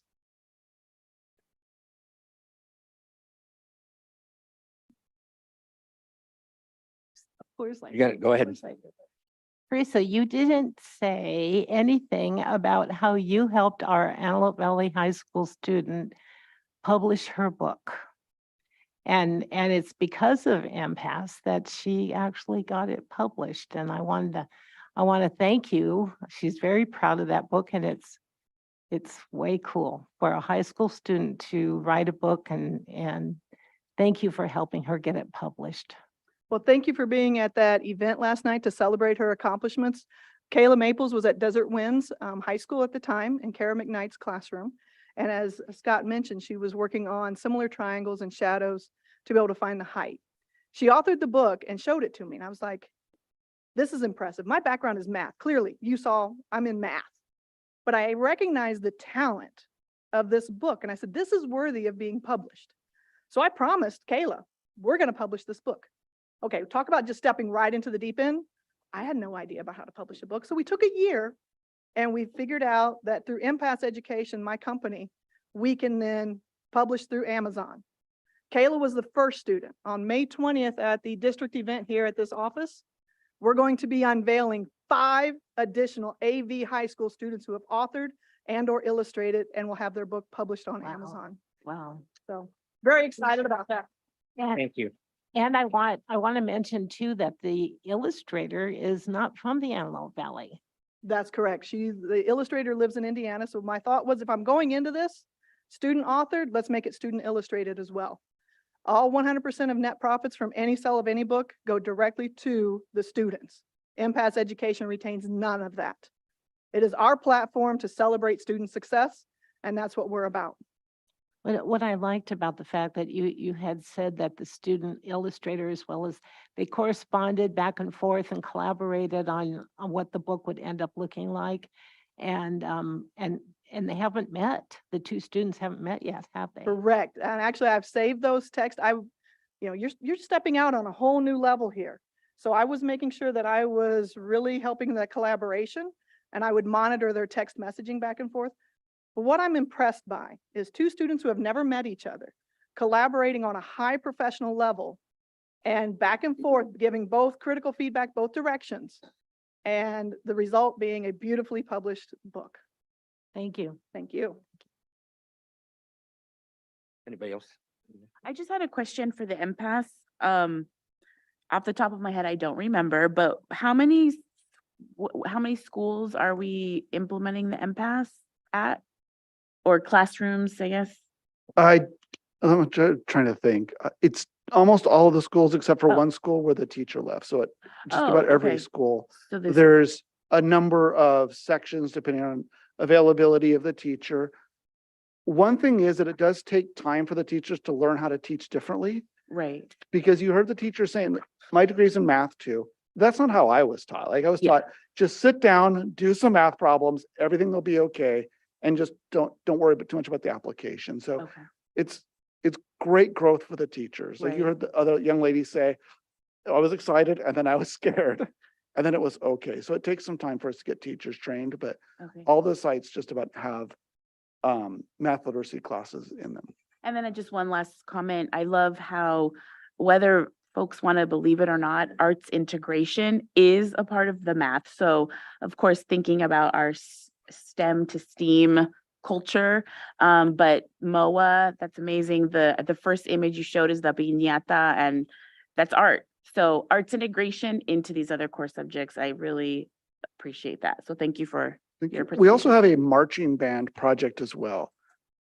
So there's a number of projects that involve an art collaboration. We got to get students involved with math and what interests them. Thank you very much. Great presentation. Mr. Nee, I'm going to go ahead and take a 5-minute break. One board member. Thank you.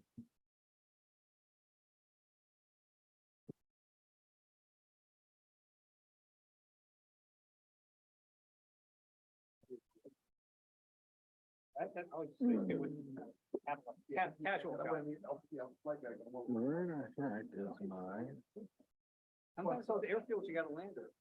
Especially 130. Yeah. You're all turning it birthday? Yeah. We're pretty much around now. My wife, she works there at a couple of years. Airport girl. Sure. Thank you. Hi, fly high. Cool, some good stuff. This is why we like have to go there and take it. They left too early though, like you said. I just there. I got home. I do too.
Oh, man, I was stressed that you could see me. That right there. That was really too big. Okay. Okay.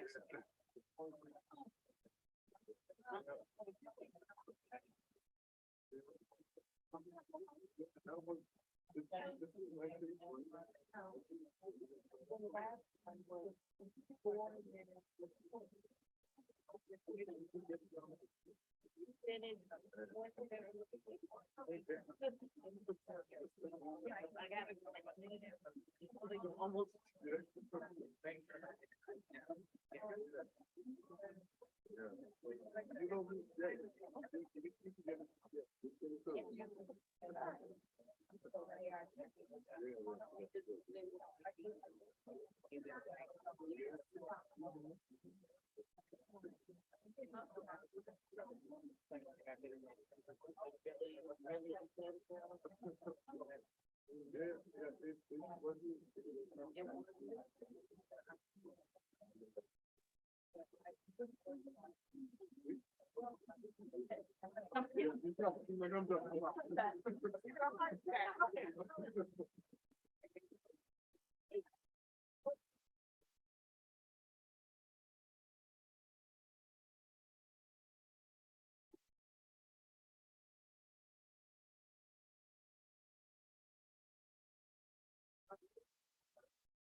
That was a long one.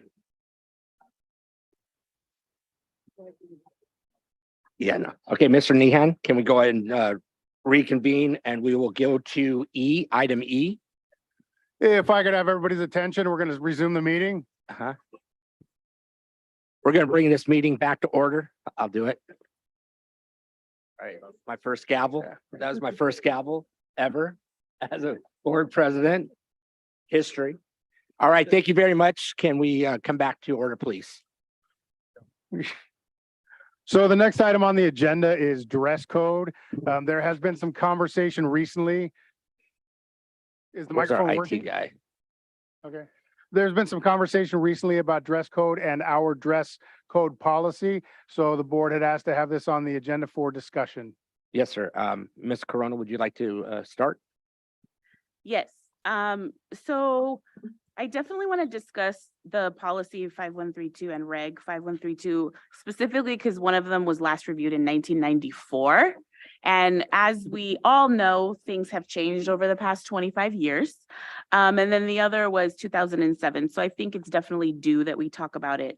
I do have concerns with what I see on the high schools as far as dress code, the enforcement of the dress code, our students, you know, even just as an example, wearing their identification on the regular. So I'm hoping we can have a conversation and definitely get our student rep here thoughts on what is a possible revision to a 2023 world where fashion can be ways of bullying.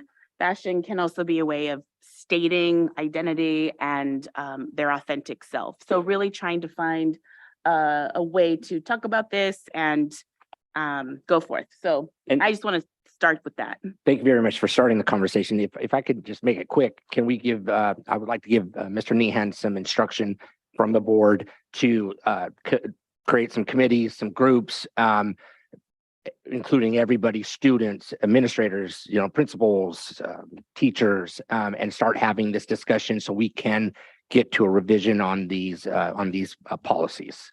Absolutely. I had an initial conversation with the site principals, and there is a high level of interest on their part to review and revise the dress code policy. And I think it's also important to include students and parents on that, receive their input, and then we can bring it back to the board in a few meetings for the board's consideration and review, and then ultimately we'll have a final version for the board's consideration. Great, and we can have Mr. Delgado represent, be the lead on our students if we could, please. And I completely agree that these policies are really outdated, and to hear that something was so old, 1997, 94, that's just, I that's started the before my department, sister I'm was retired born. now. That's before my brother was born. It's just insane to think that, like, we live in a world, we're in 2023, times have definitely changed, and I feel like I've heard so many complaints, not only at SOAR, but throughout the entire district, that the enforcement of these policies and codes really just like belittles students.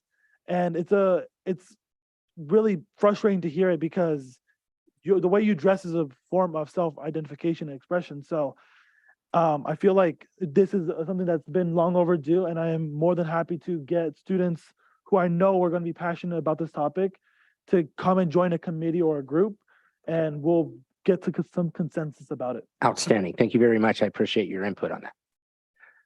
All right. Any other discussion on that? Ms. Nguyen?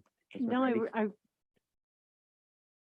I recently was talking to Mr. Scott, Randy Scott, who is one of our fantastic volunteers, and he used to, his career was an engineer, and he said he used to tell the people that he worked with that you dress the way you want to be treated.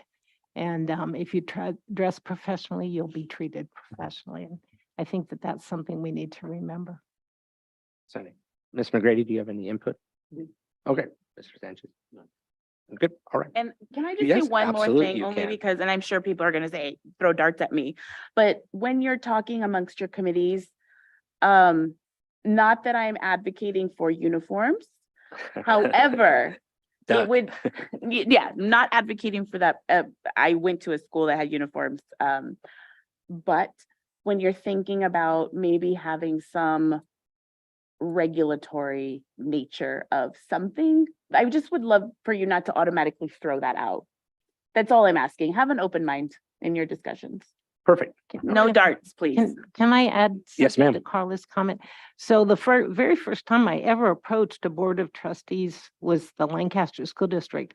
And I was there to talk about their decision to go with a uniform. And I, with an art background, I was upset. How are the students going to express themselves? How are they going to? I had to eventually make another trip to that podium and apologize, because New Vista Middle School had uniforms, and I found that the students, once they were all dressed in the same uniform, and maybe you found this too, Carla, that they found other ways to express. They raised their hand in class. They were wanting to be, known and singled out as a person in education. And I had to apologize for my comments that I made at the beginning of the school year. Right. All right, moving on. F, Ms. Ramos. Tonight you have on your, at your seat, a written report on our certificated recruiting update. It addresses some of the questions that the board had submitted. I'm happy to answer any questions now or at a later time on that. I will go ahead and do a shout out that we're having another certificated hiring day this Saturday. We have 33 interviews scheduled. So we're looking forward to meeting some new potential teachers in the district and offering some conditional offers of employment. Outstanding. And are we including the union with that recruitment effort? I would like to see us do that for sure. That is something that we're looking at. We had started that process before COVID, and then most of our recruiting trips went virtual for the last few years. This year, we're back on the road, and Mr. Millings and I have been in discussions on how next year we can ensure collaboration with AVTA in those efforts. Outstanding. Thank you very much. Any?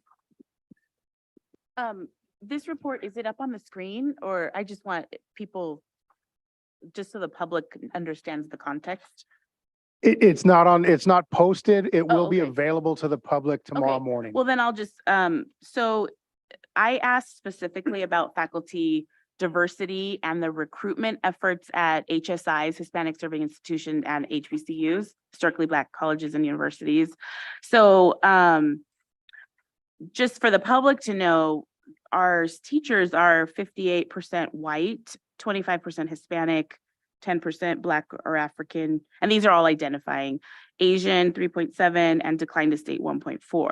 So there is a note, I would love if we can collect data of all these recruitment efforts, especially at the HSIs and the HBCUs, because it is very important that we are recruiting and retaining the representation of our demographics.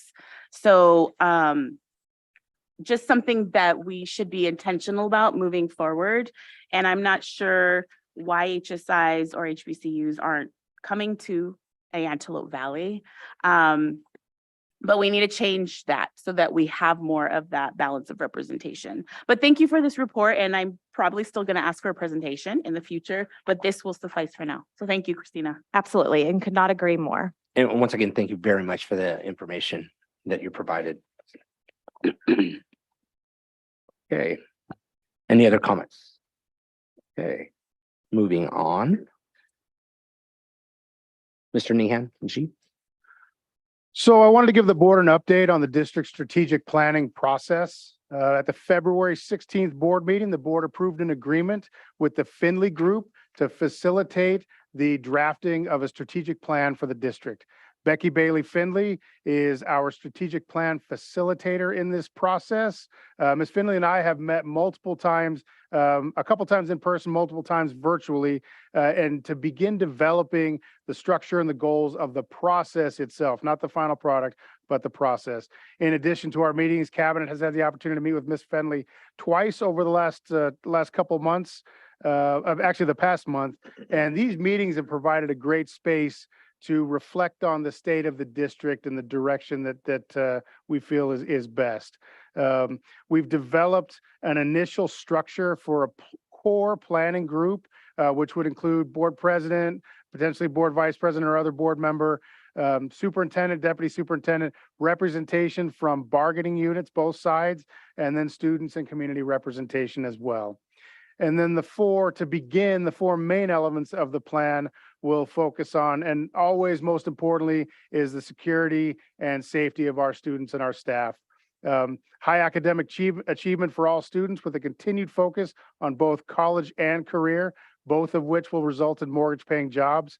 Engaging student programs through career technical education, the arts, reinvigorating our ag programs, athletics, and other extracurricular activities, and then the social and emotional well-being of our students. And if I can go back to safety for a moment, and when we talk about safety, we want our students safe on campus while they're with us. We also want to protect them from elements outside of campus to potentially coming on. And so we have with us this evening a community member who has a long-standing relationship with the district, as well as a very unique set of experiences. He's offered to be part of the district's strategic planning process specific to school safety. And he came this evening, and I've asked him to say a few words about the unique experience that he brings to the table. So, Mr. John Hutak, thank you for being here tonight, John. Thank you, sir. Welcome. Cabinet members and my fellow workers for many, many years. You brought up 1994. I was probably part of that plan, congressional plan, but I'm rather unique in many ways, but one of them is that I had 40 years of experience in law enforcement as a reserve deputy for Los Angeles County. And I have 40 years experience as as an educator, school administrator, teacher, principal, superintendent, what have you. I've had a lot of training, but I really count on my practical experience for my knowledge in what I do. One of the things that I've been doing for the last 20 years, I'll just share with you. I have about 20 different law firms, 20, 30 different law firms over the last 20 years that have hired me or designated me as an expert witness to protect or help defend school districts, lawsuits against school districts.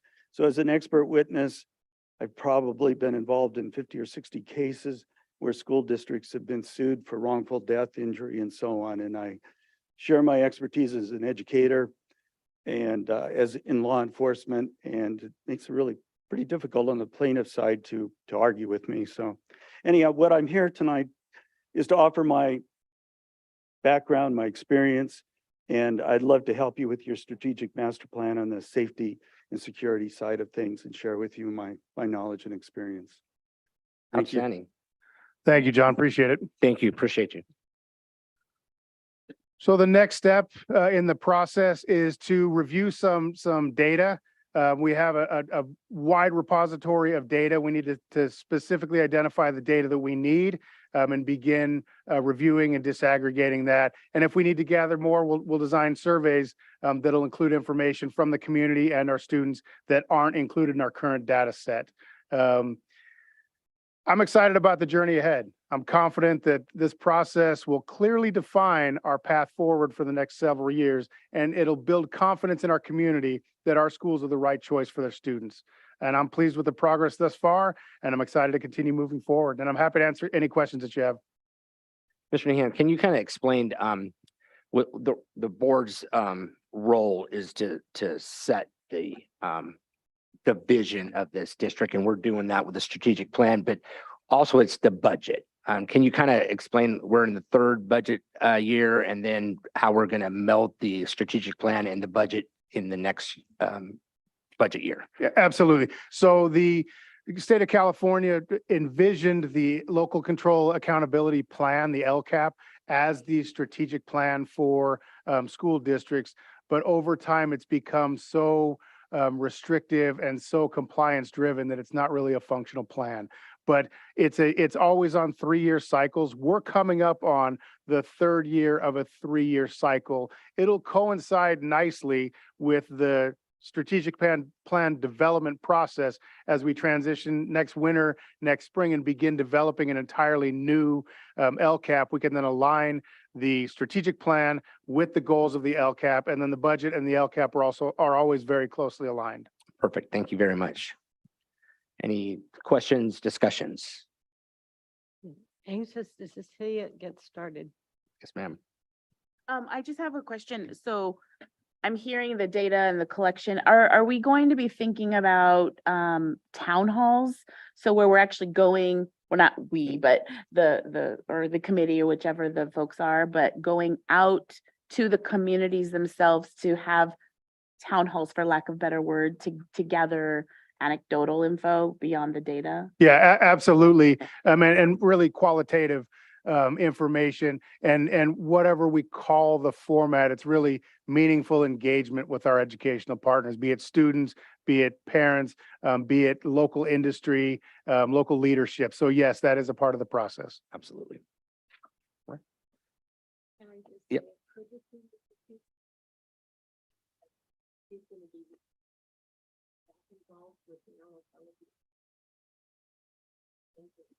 She says she's happy you're back. I was off, sorry. I am happy to see you back. I think the first time I met you, you were principal over at Phoenix High School, and I was so impressed with the work that you did. I'll always have been a fan. Thank you for coming back and helping us. Ms. McGrady, any comments? Nope, sounds good. Mr. Sanchez? Good. All right. Thank you very much for that presentation, Mr. Needham. I'm pretty excited about this.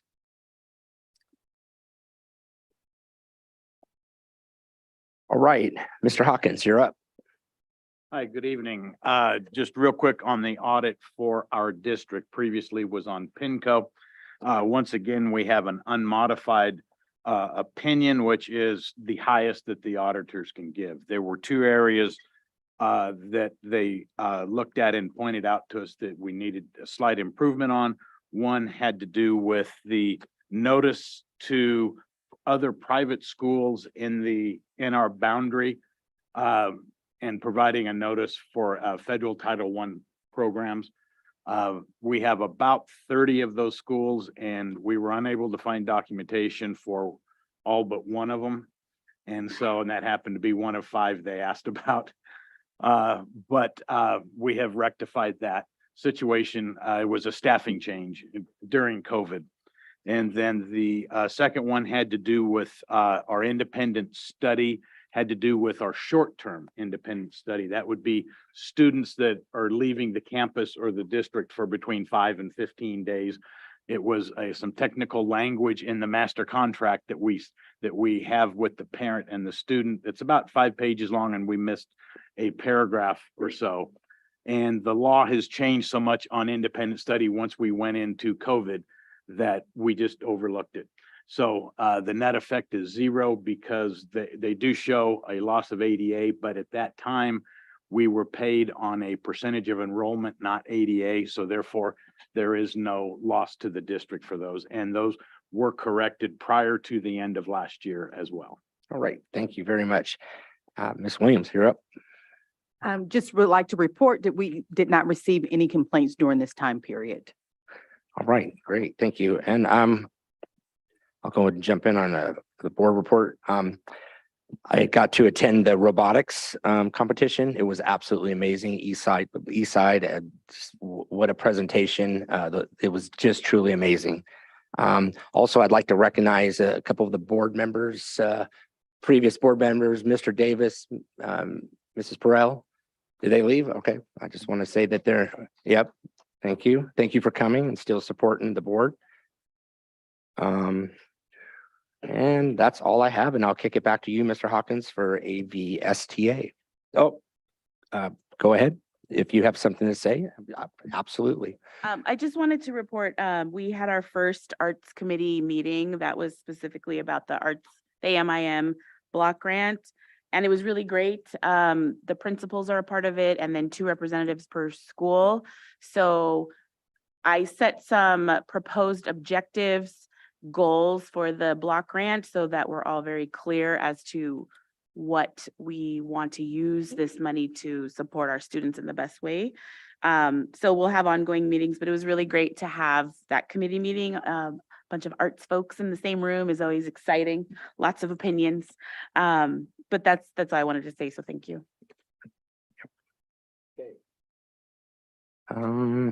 ABTA, or you're done, right?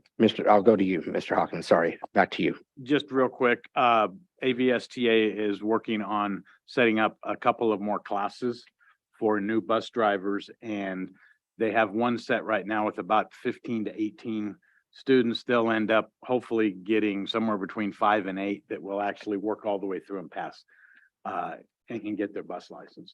But they are continuing to work on that issue. Outstanding. I know that's been an issue. All right. ABTA.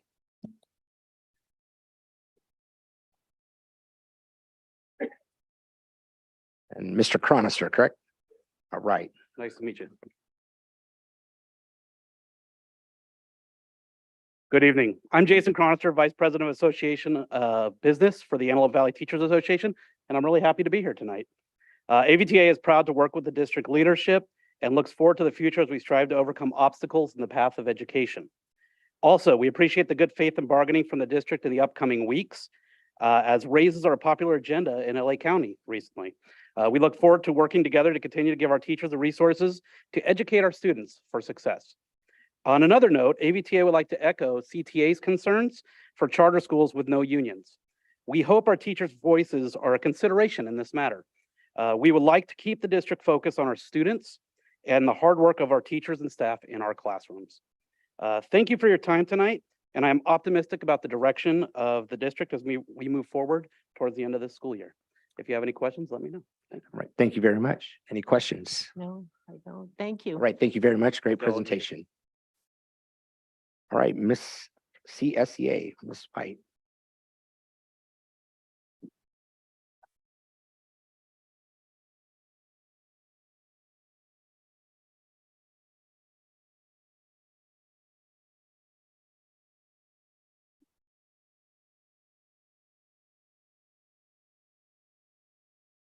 Good evening, and it is definitely evening, isn't it? You sure do. So good evening, Board President, Mr. Hughes, our board members, our student board member, Mr. Delgado, our board cabinet, Mr. Nian, Mr. Willis, and Ms. Orozco. So I see you have a very busy agenda tonight, so I'll try to get right to the point. And sure, you're probably very anxious to have anyway. So, you know, I know that you realize with tonight's meeting, the hourglass is draining its last granules of sand for this school year. May is quickly approaching us, and we're just a few weeks out from graduation ceremonies and the end of school. All sites have been very proactive and engaged with our incoming ninth graders, welcoming them to all of our sites so they'll get the lay of the land and know that we're here for them when they begin their journey for high school. Next year is already on the horizon and time seems to be speeding up.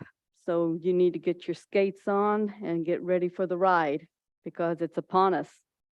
And we still have so much to do. Let me thank you, along with Miss Christina Ramos, as well as her secretary, Lisa Potter, for sending 11 classified members to the Para Educator Conference that was held on April the 4th. These ladies returned with a new passion and energy from this conference. Their trainings that they attended were described as extremely beneficial. The meetings ran anywhere from 3 to 6 hours long and covered a vast amount of techniques and materials. Upon their return, I heard duplicate comments about new terminology to use in de-escalating situations, common phrases that they could use, and so much more that they are asking if this training could be given in August when they meet with their other trainings for their schedule in August. Everyone expressed their wishes that others could have attended these classes because it was an enormous amount of great information, and they said everybody should know about it. So I thank you because you made it happen. Not only did it benefit our students and their families, but also our members, their jobs, and of course, our district. It is helping in making a positive difference for everyone. And we look forward to next year when we can continue to look for your support in this area. Tonight, you have on your agenda 9A, CSEA's proposal for upcoming negotiations with the district. There is lots to consider and possible improvements since we're in a full successorship this year. We look forward to negotiating with the district for beneficial and rewarding agreement between the two of us. Which brings me to item 9F and 15B.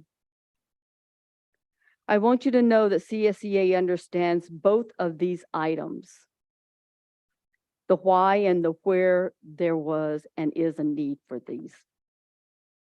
We do not object to the realization that such a correction needs to be implemented in order to be competitive with other employment opportunities concerning these positions. We want the best we can get, as well as you do. I'm sure you watched, as the nation did, the LAUSD negotiations for the need of the families to have the ability to support and have health benefits for their families. Families that had students attending LAUSD schools. Granted, LAUSD employees had not received any increases since 2020. But we also know we were all in a world of hurt with COVID-19. Our district has worked with us and other bargaining units the past 2 years, with LAUSD establishing new lines for minimum wages, health benefits, and $1,000 bonuses. We know that this will come into negotiations. And just as 9F and 15B come forward, CSEA wants the same support to have a competitive wage, an opportunity for our members to advance and work for a district that shows it too respects the jobs classified do, the hard work they provide in supporting our students, their families, and the district's communities with the best. We wish to congratulate the district on the 2 job fairs that they had recently, and I understand that they were both a great success. And I hope these opportunities will also be made again during the school year 23-24. So we won't have the shortages that we had this past year. I thank you for acknowledging the Teacher Appreciation Week, Classified School Employees Week, and the National School Nurse Day on May the 10th. They have all worked hard and need to know how much they're appreciated for holding down the fort on a daily basis. They go above and beyond each day, and they need to be recognized for their continued dedication, at least for a week, if not longer. And with that, I thank you for your attention with my comments, and I hope you can enjoy the longer days, the warmer weather, and our beautiful poppies. Unless you have allergies, then just enjoy the warmer days. Good evening. Thank you very much. All right. Moving on to N. All right. Are there any comments from the public on agendized items? We have comments for all the public comments on agendized item is for 7A, which is the public hearing for Synergy. So we'll be hearing those during that when you call that up. Yes, ma'am. Right. Do we have any public comment from the floor on non-agendized items? Yes, we do. We have, we have 8. Outstanding. The public is invited to address the board on any matter not on the agenda that is within the jurisdiction of the board. To address an item not on the agenda, speaker forms must be given to the designee before the board president chair announces this item. Individual speakers are limited to 3 minutes each, and a total time for public input shall be limited to 20 minutes. Only one person is permitted to stand at the podium at a time. No speaker may relinquish a time allotted to another speaker during public comments. The board listens to the concerns or issues. The boards may ask questions for purposes of clarification. The law prohibits the board from entering into a dialogue with the public or taking action on items not on the agenda. First speaker, Eugene Hernandez, regarding public comments. Mr. Hernandez, welcome.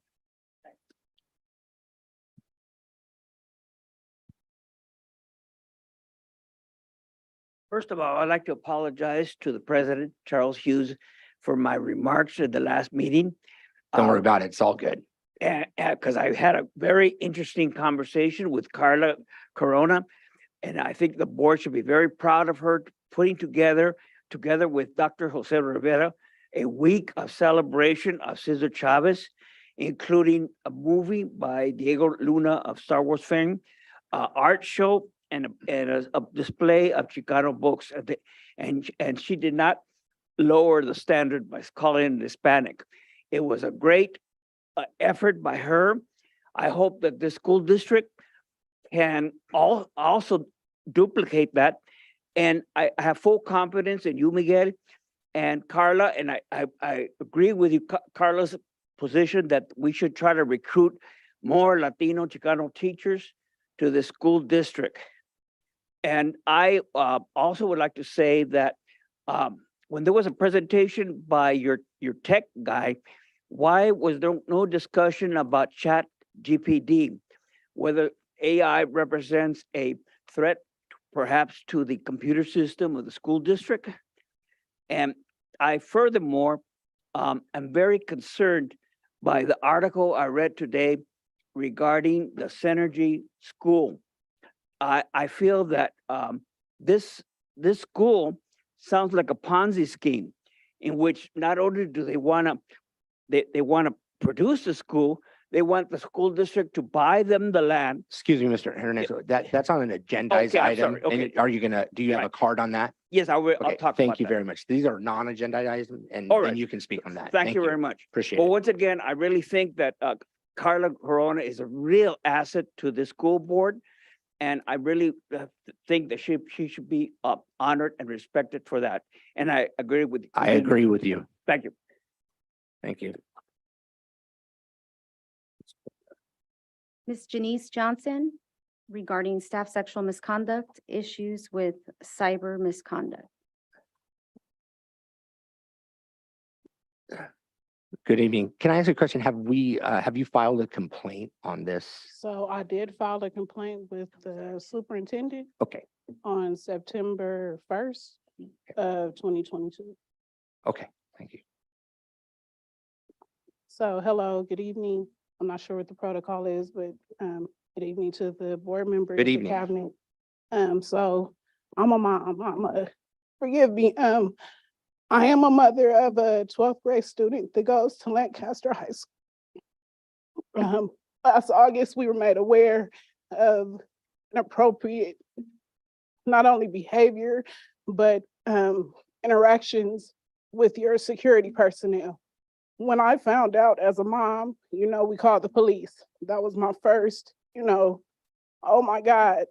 Not only were the interactions on the iPhone that we purchased, thinking, we have an 11th grade student, her scores are struggling, she's an athlete, but we want her to graduate. We want to be those parents. I have 2 other students that have graduated from Lancaster High School. I thought this was, I have a 4th one and a 3rd one that are there now. I can trust this school. As long as I do my part, you guys are gonna do your part. That's not what happened. When I brought it to the attention of the school district as of August 21st, that not only was the iPhone being used, but your Chromebook, the computer that I signed on for 2 different students from independent study to the regular school that said this computer is only to be used for school-related purposes, was the main source of everything not school-related purposes. From drug behavior, from a grown man that raped my daughter coming onto your campus, checking her out of your campus, actual security personnel that works at the school, having interactions with my child at 17 years old, from Facebook on the Chromebook, from Instagram on the Chromebook. When I brought it to your attention, the security treated me as if I had done something wrong by bringing it to your attention that not only is my daughter being approached and security is leading her down a path, not only the whole varsity volleyball team Nobody notified anybody's parent.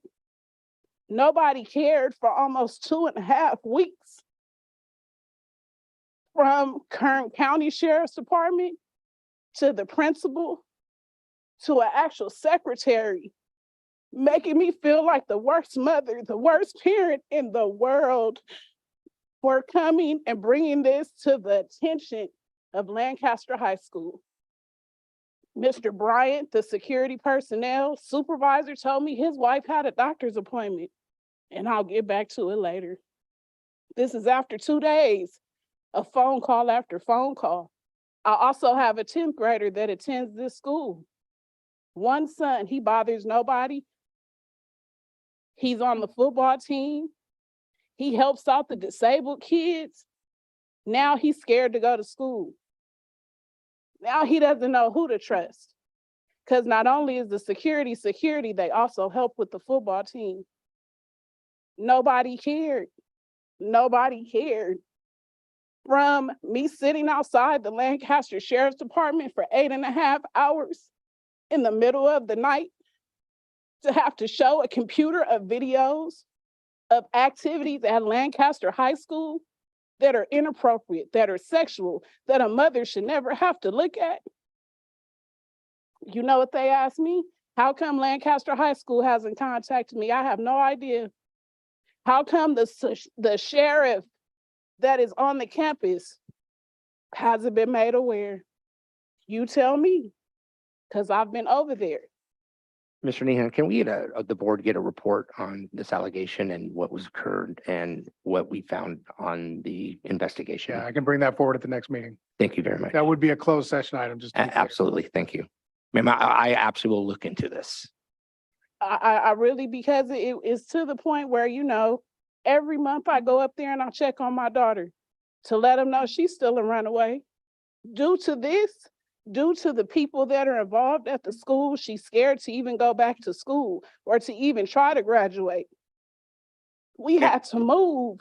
I need you guys to understand that your teachers called me as protocol and said, oh, by the way, she's not graduating. Oh, really? All this time I come up there every month. I check. I see how she's talking to somebody, because it's still computers all over the place with her logins. It's still IT department telling me this can't happen, but it can. Can you do me a favor? So there's additional stuff after the initial complaint? Is that what I'm Yes. hearing? Okay, can you write that down and provide it to Mr. Nehan, and we'll look into this. I gave him every date, every contact. I gave it to Mr. Nehan. As of September or 1st, after? all they did was contact me, tell me there was nothing they could do. So at that point, I checked my son out. My daughter is still enrolled into Lancaster High School with nothing. If you please, will write the additional step down and get it to Mr. Nehan, and Okay. it will get to this board and we'll Okay. review it. Thank you very And much. it is in a written for everybody. Had I known, I would have made a copy. But Miss Rachel did provide me with everybody's email, so I'll make sure everybody has a copy. And the fact that it's public record, it's bad enough that I'm here for her. I don't need all of the rest of my information. I still have another child that has to go and graduate from somebody's school district. He would like to go back to Lancaster, but he would like to know that he could be safe at a high school. Thank you. You have our emails? Yes. Okay, please. Thank you. Thank you. Thank you.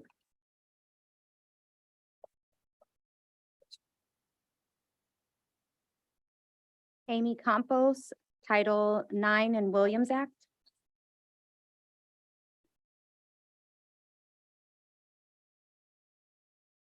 Good evening.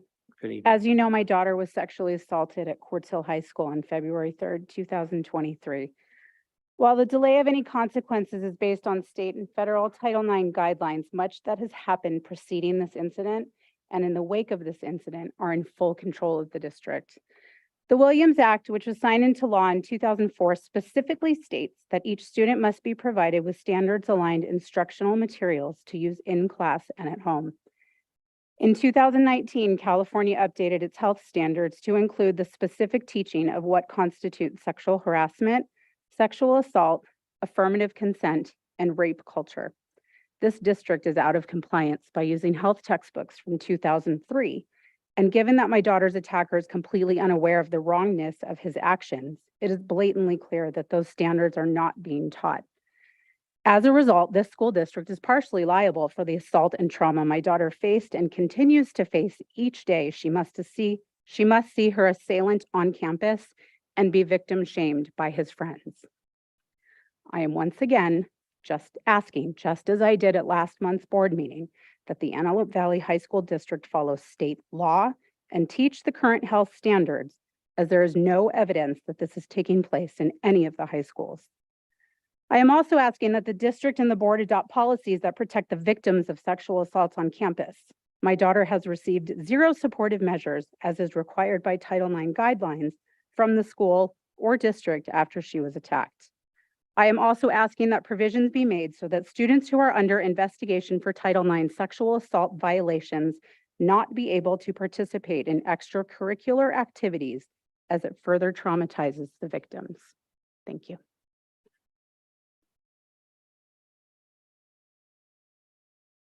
Isabel De La Torre, Title IX.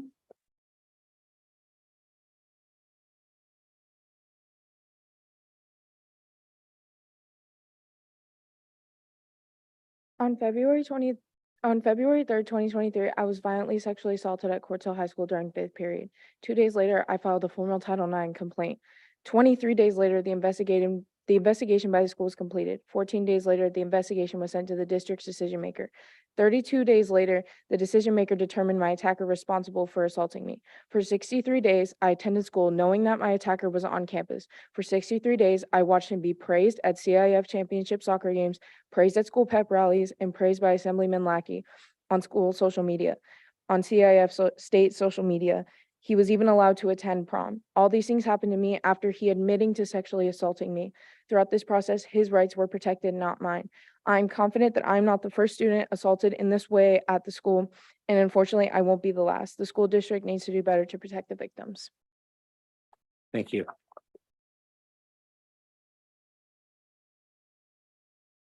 Raquel Derfler, April 18th, OIG report.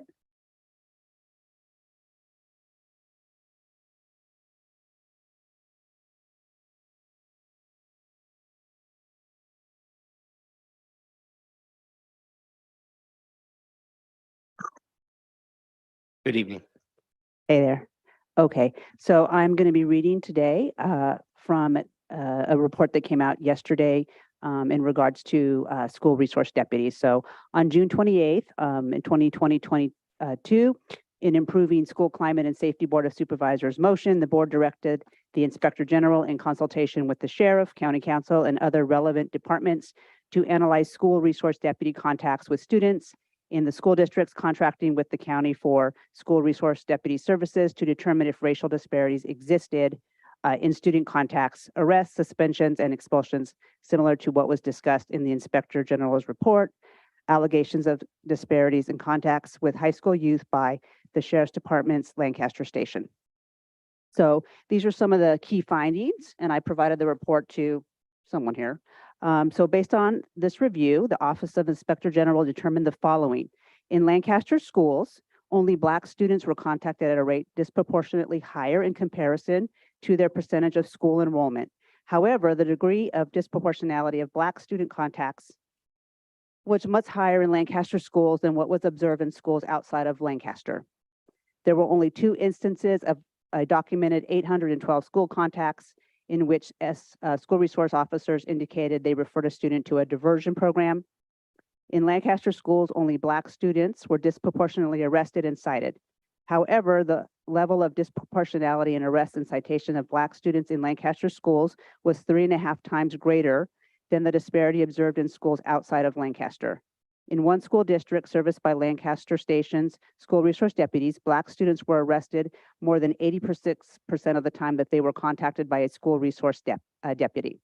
So they had some recommendations, and these are types of things that we have been asking for at Cancel the Contract in dealing with having police on school. So some of the recommendations from this report was to have a clear definition of the roles and responsibilities of the school resource deputy, the school district, and the school site, including a detailed plan outlining a process for student referrals to school resource deputies.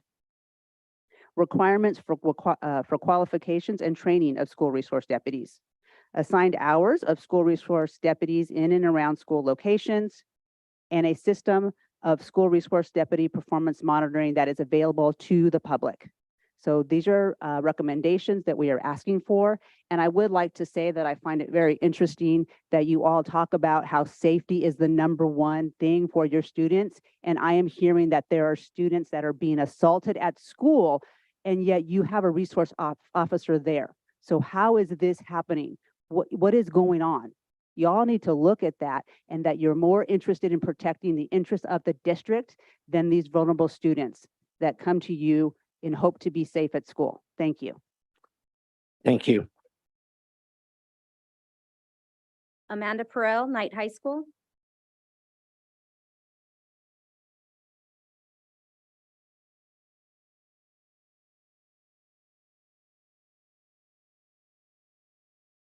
Good evening. Good evening, Cabinet, board members, Superintendent, Legal Counsel, Rachel, Mr. Delgado.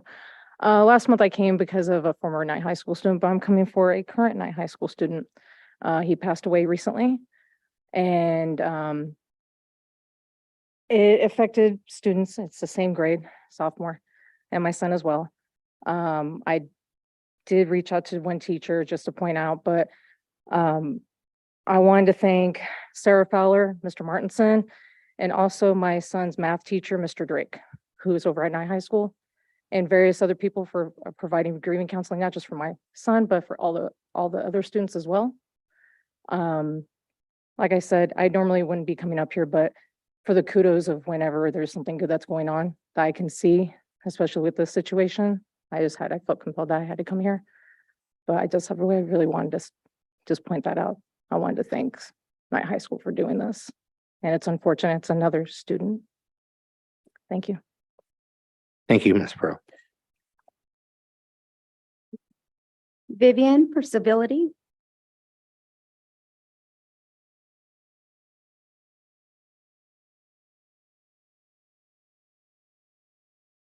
Good evening. Good evening to my favorite people that you know, the new people that are here. But I want to say before my time start, Bob Davis is now back in the room here. So we should give him a clap, and I appreciate him being here.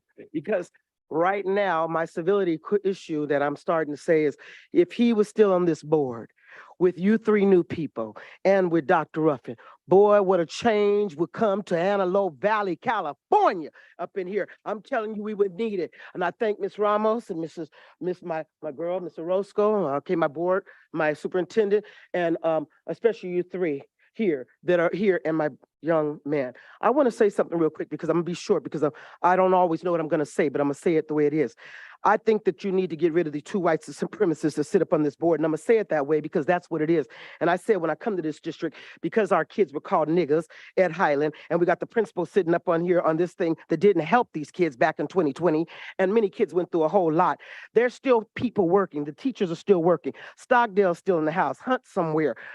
Mr. so-called DJ Hunt and some of the coaches, you all need to see about what's going on with them, about the coaching that's going on with these here students that need to be coached, and finding out, just like some of these parents are saying, people aren't stupid. They are complaints that are going on. Just look on the closed session list on your paperwork. All those are kind of like suits that are coming, but sometimes you better not say nothing or whatever like that, because you get yourself caught up. But what I'm going to say to why I'm here today, because of the civility of these two so-called women, that I know that they can't stand me, but guess what? God loves me.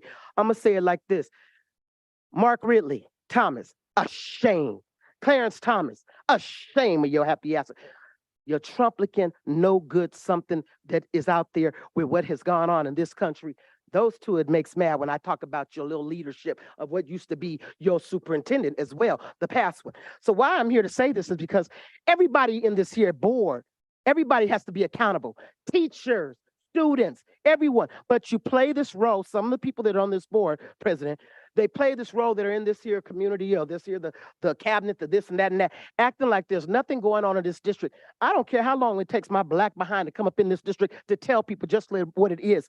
It's a racism stuff that's going on in here. It has been, but I'm thankful that you got 3 new people that are sitting here trying to make differences, and they are, and you are. I praise you for that, to say, do what you got to do. But if Bob Davis was here and Miss you know who, Miss Ruffin, Dr. Ruffin, that is, and not this Antelope Valley AV so-called press who just as racist, whatever, trying to make a name for themselves now. What I'm gonna say to you ladies that I'm sitting up here smiling back at you, because I know that you're smiling back at me. You wore those so-called target practice on Davis, on Ruffin and Perel with your gunshot that Stockdale put up on there. You don't think I got the picture? Just go to the district, go to the courthouse where you try to sue me for $20,000. The brief is there. Your pictures are there. Standing there bold as day, looking the way you look now. And the same thing is the same thing. You lie and you acting like you got the civility. You act like you want to hold people accountable, even with their dressing apology. Do you see how some of you look on this board? You too. It's a shame. So you needed to worry about how you treat these kids and the parents. 3 minutes. Get it right, because I'm tired of seeing the happy, you know what, sitting up in here. Thank you, Mr. Board. Thank you. Allende Love, Town Hall.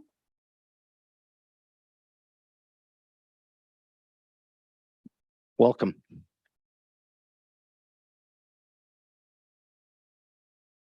So first, hi, how y'all doing? How you doing? So I'm here because I want to piggyback off of some of the stuff that Raquel actually brought up a little bit ago. Earlier today, we reviewed this information from the Office of the Inspector General, and the findings that were in that report that you guys were provided with are very, very devastating. And the reason why this is just very important for this board to understand, and for the rest of the people here as well to understand, is because this directly impacts the safety of our children, particularly Black students, are leading in all the wrong areas of disenfranchisement. And as we know, it's not about whether or not an officer is good or not. We need systemic change that needs to take place within the school setting and system. You guys hold the power to be able to change the future of what this looks like for those kids. All the ones that you guys see on those reports that say the expulsion rates, the suspension rates, the arrest, and we know how that translates to the school to prison pipeline and ultimately dictates the future of how our community looks and the opportunities that are afforded to those Black kids. We're coming to you now to ask that you sit that on you guys, and you guys actually take that serious enough to make that change for those students. There's going to be a meeting that takes place May 13th at 10 a.m. at Legacy Comms, where the Civilian Oversight Commission is going to come up to the Antelope Valley, and they're going to be presenting, speaking. There was so much data that actually took place today that they couldn't even finish it in this one setting, in this one meeting, and the meeting was over 4 hours. So there's a lot to be said in terms of regards to how our children, especially our Black children, are treated inside of the Antelope Valley. This is not opinion-based anymore. This is hard statistical data and analysis that has been done on the highest levels, you guys. And so at this point, it becomes all of our responsibilities, especially the ones that hold the power to change it, to do exactly that. This is the reason why that we have elected you guys to do these things, and we have left it now in your hands, and we want to see exactly what you guys can do with that. So I want to make sure that we have those dates very, very clear. So we expect all of you guys to be there in order to hear the rest of these reports and to show the rest of the community that you are serious about changing these things. Now that date is May 13th. It's going to happen at 10 a.m. at Legacy Com. And I want to invite the rest of the community to be here as well with us as we go in there and fight for the rest of our children. Thank you, guys. Thank you.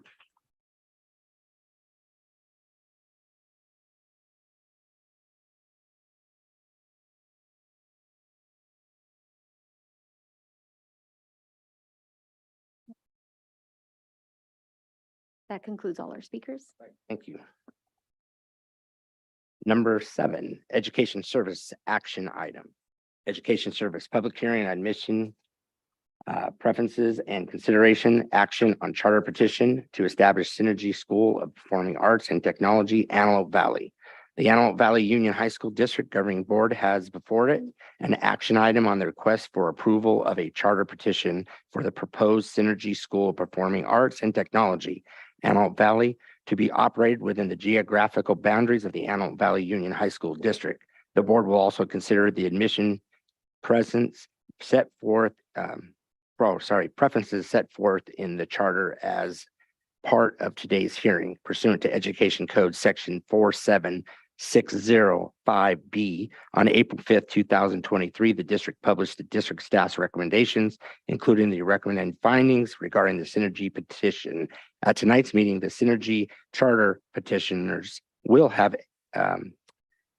equivalent time to and procedures to present evidence and testimony to respond to the district staff's recommendations and findings. The action will proceed as follows. First, district staff will be given up to 10 minutes to make a presentation regarding their recommendations and recommended findings. Second, Synergy will be given up to 10 minutes to make a presentation regarding the Synergy charter petition, including responses to the district staff's recommendations and recommended findings. Third, the board will hear public comments. Speakers will be limited to 3 minutes each. Speakers shall direct their comments to the board and urge to avoid repeating points made by previous speakers. Fourth, board members may ask clarifying questions to staff and or Synergy. Therefore, I will entertain a motion on Synergy's request that the district board approve the charter petition for the proposed Synergy School of Performing Arts and Technology, Antelope Valley. Staff presentation. At this time, I call upon the Superintendent Nehan to introduce staff and legal counsel.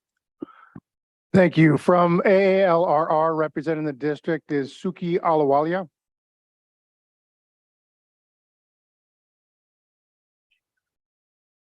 Good evening, members of the board and cabinet. Suki Alawalia from Atkinson Andelson. As the board president mentioned to you tonight, you are going to be asked to take action on the Synergy charter petition that was received by the district on March 1st. The district staff and our office has spent a considerable amount of time reviewing the petition, analyzing many of the appendices that were attached to the petition, having a lot of conversations with the petitioners and some of the affiliated organizations. And based on that comprehensive review analysis, involving, like I said, all of the documentary evidence. We have a charter petition that was resubmitted essentially by the petitioners. And we believe that as a staff and legal counsel that it meets the requirements of the Charter Schools Act and that it presents a sound educational program. It's likely to be successfully implemented. It contains the right number of signatures. It has the appropriate affirmations, and it has a reasonably comprehensive description of all the required elements. So our recommendation is that the board approve the Synergy petition for a 3-year charter term beginning on July 1, 2023 and ending June 30th, 2026. And you have already received our staff recommendation, but I'm here to respond to any questions that the board may have. Outstanding. Thank you very much. And we know you worked really hard and thank you on that. Any discussions at this time? I'll start with Ms. Nguyen. I'll say my comments for board when the board. Good. Yeah. Okay. Point at the end. Perfect. Okay. So now we'll have a petitioner's presentation. Mr. President, if I could make one point of clarification. In the initial petition, there was submitted a letter from State Senator Scott Wilk from a previous petition. Mr. Wilk reached out and wanted to make sure we understood that that was from a previous petition, not from the current petition. And the letter has since been disattached from the petition, and there's other letters of support in its place. Yes, sir. Thank you. Now we go to petitioner's presentation. Mr. Spive, Dr. Spive, excuse me.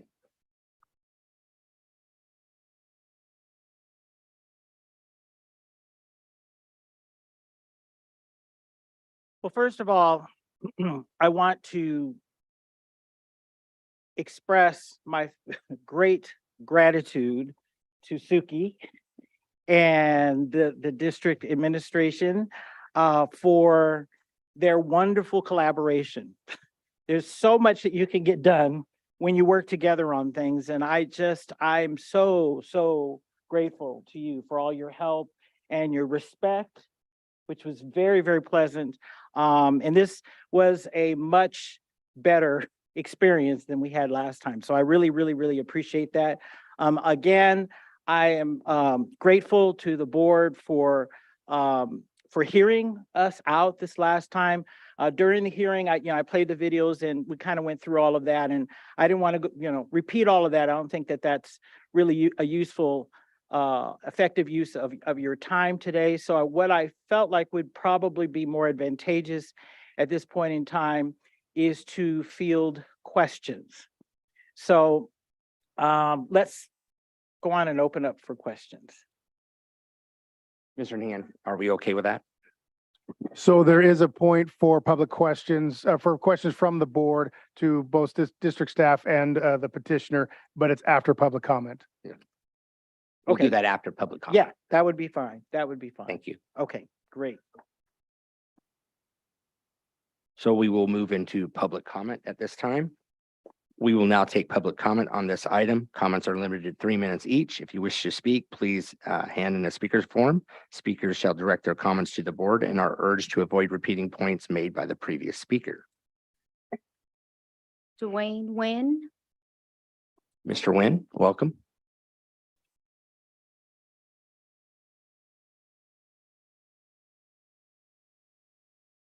Take your time, sir.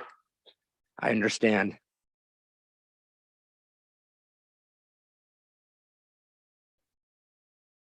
Absolutely. It was outstanding.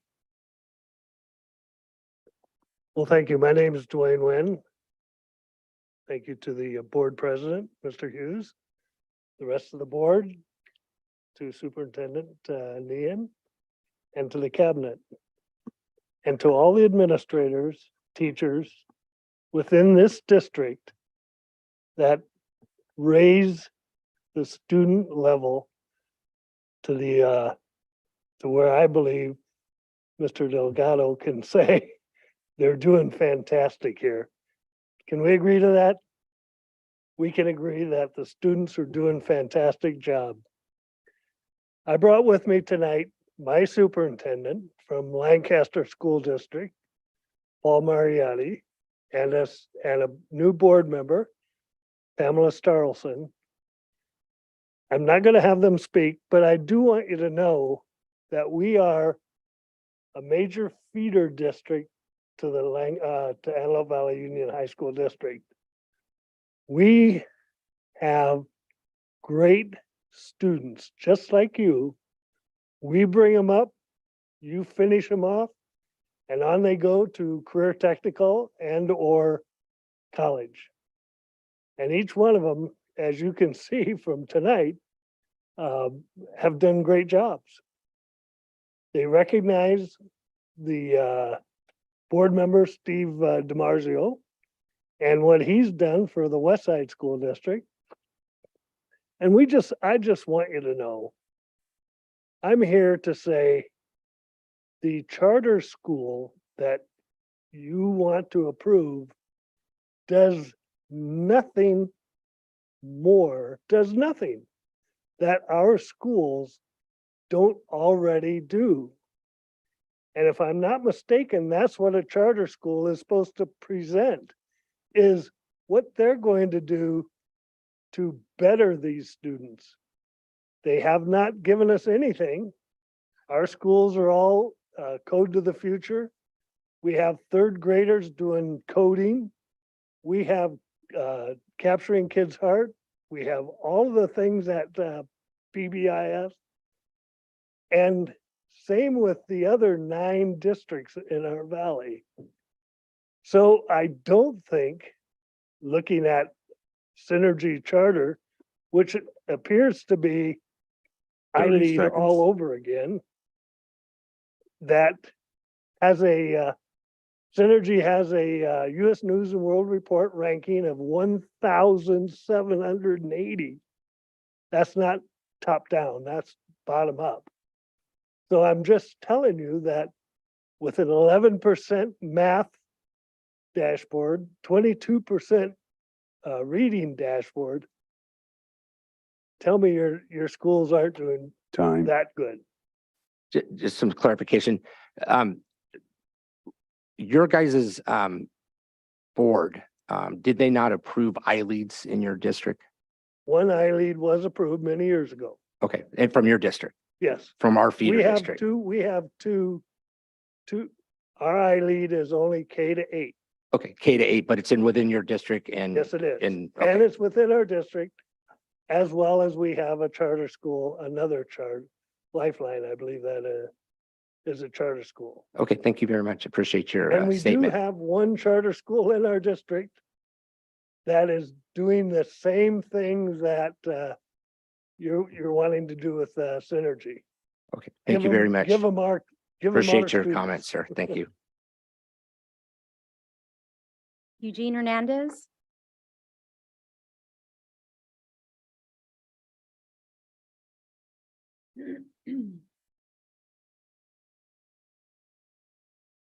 I'm speaking against Synergy School. As a former teacher and in general principle, I'm against privatization of public education.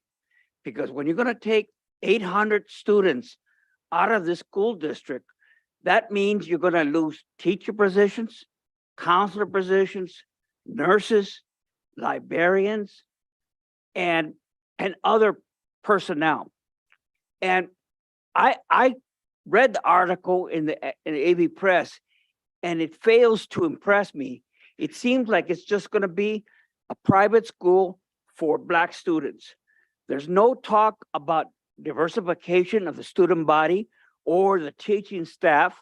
There's no talk about the curriculum, where there's just gonna be a Black ethnocentric teaching and not teaching about Latinos and also catering to the white students. It seems like a giant graph, that they came up with the idea previously of just going up to the elementary school. Now it's K through 6, K through 12. So it seems like they want the school district, our taxpayer money, to buy them the land, establish a school, pay for the teachers, and that's going to create a gigantic hole in this school budget.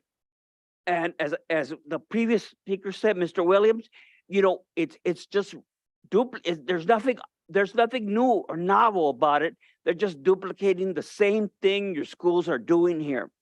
And there's no justification for taking this money out of our school budget as it is stretched and been hurt by the COVID crisis, and to use it for a private school, private academy just for Black students. And it's not fair at all. I don't see their plans from what I read in AV Press for, like I said, diversification. As it is, our schools don't teach about Chicano history, Chicano literature, Chicano arts. And this school will have its own little private world, how they want to present it to their students. There's no justification whatsoever that I read in the article to justify this privatization of a school. And it 30 just goes seconds. against all norms and logic. Thank you. Thank you very much for your comments. Darnitha Jacobs.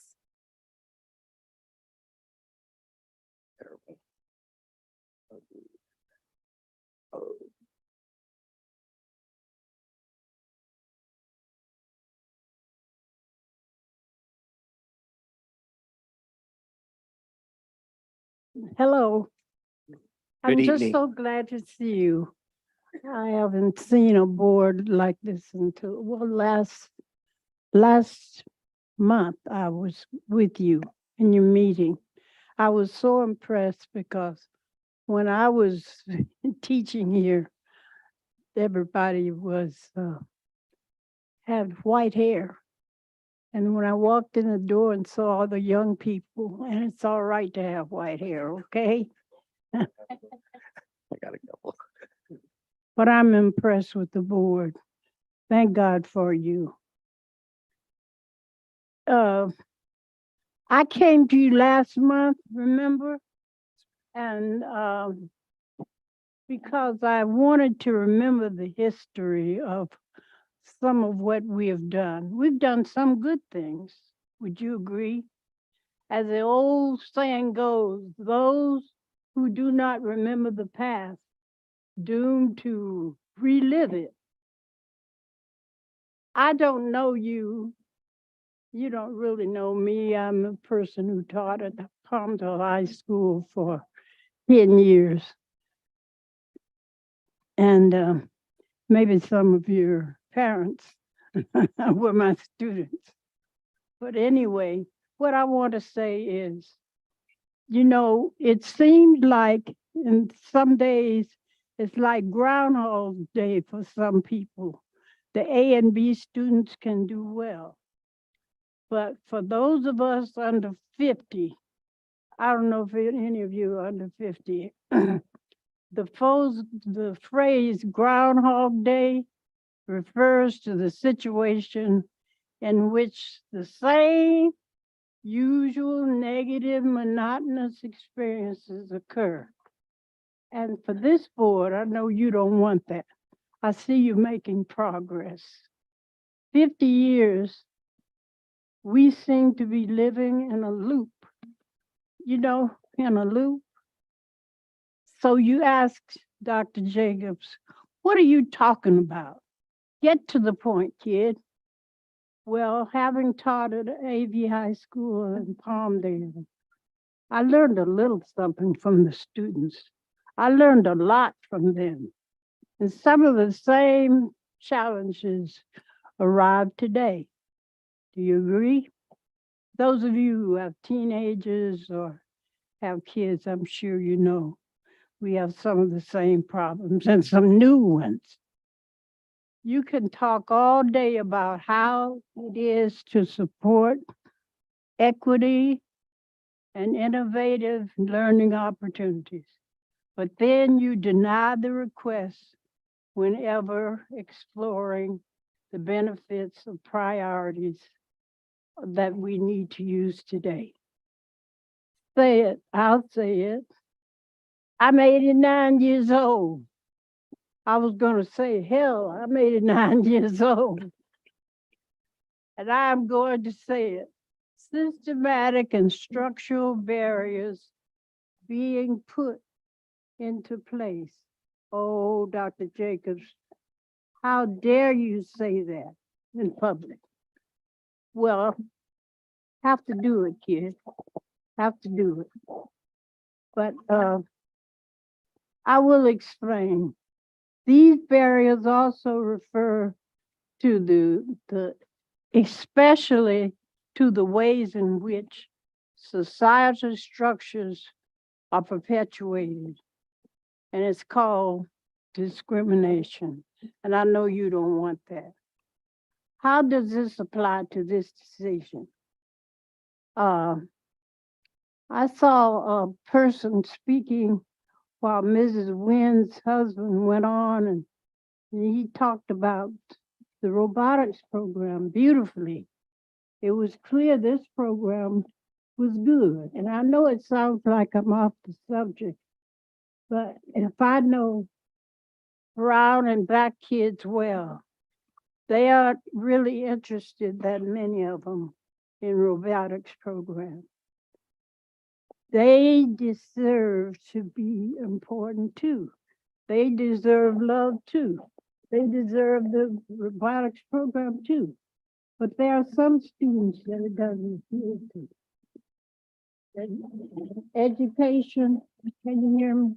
Ma'am. Educational opportunities for Black and brown kids, poor white kids. Last class I saw here, it had 60% Hispanic students. That is plain and simple. As I ask you, can we somehow move beyond Groundhog Day? You know what I'm talking about now, right? Groundhog Day. But we keep trying, we'll keep trying, and you'll keep getting, you know, words that are not true or maybe are true. But board members, this is your legacy. I am proud of you. I have faith in God that you will do the right thing. Amen? We're not in church, but amen? Thank you, ma'am.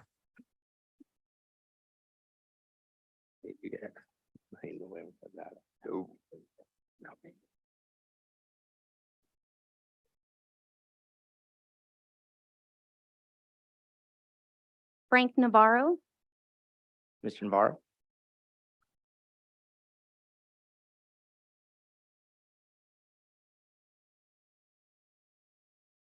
Welcome.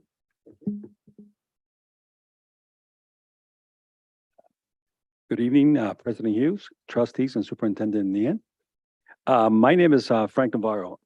As a Senior Director of Advocacy with the California Charter School Association, it is my pleasure to address you today. CCSA is a membership and professional organization that serves over 1,250 public charter schools in California. Our mission is to support high-quality nonprofit charter schools that meet the needs of parents, educators, and communities throughout the state. I would like to take a moment to commend your staff for their assessment of the petition. We agree that the petition meets all legal requirements, and we are pleased that the district recognizes the importance of providing families and students with diverse options to meet their unique needs.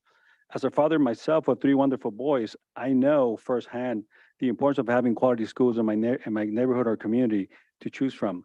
My children have attended different models of traditional and charter options. The California Charter School Association is here to support the success of Synergy Charter School, and we are committed to working closely with the district to ensure a successful partnership. We are confident that Synergy will become a model for other schools in the area, and we are eager to share their success.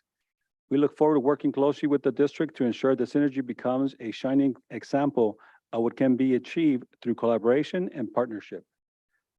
We believe that together we can make a real difference in the lives of the students and families who rely on our public schools.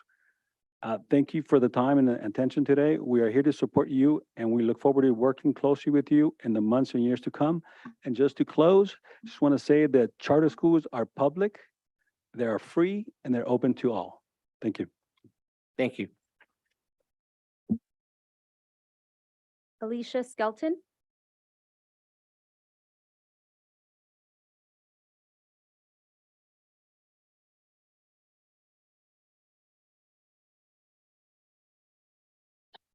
Hello. Excuse my gravelly voice, as the person said before, allergies. So, hello, my name is Alicia Skelton. I was born and raised here. My parents were raised here, and my children were born here and are being raised here. So that's 3 generations of people attending school in this area. So as I can say from experience, performing arts is lacking in this area, in these schools. Performing arts is lacking in these schools, and equity programs that would help the marginalized, poor white, and people of brown and Black color in this area was also lacking. I was sent to Fresno as a teen long ago with 200 other participants to participate in a summer youth program with Dr. Derek Spiva. We learned and produced 13 television series that aired on PBS. Why did I have to travel out of town to Fresno to do this, you ask? Because there was nothing like this in our area. And to my knowledge, it's still lacking. Things like acting, producing, singing, dancing, computer graphics are fields of study that would be beneficial and help the marginalized youth in this area. Over and over again, we heard about disparity in this meeting. I'm a parent of one student who graduated from Highland High. My youngest daughter, Layla, was in the Enchanted Bookshop this summer program in the past with Dr. Spiva. And the best thing about this experience was my daughter experienced the fact that the program was designed to nurture kids of color and poor white children who see themselves as marginalized. We often have to find outside sources to meet these needs. Why? This should be a huge focus for our school board, to be that we are Hollywood's backyard. This will only become or bring commerce to this area as well as career paths. In conclusion, Synergy will not solve all the district's lack of equity in this program, equity with its programs.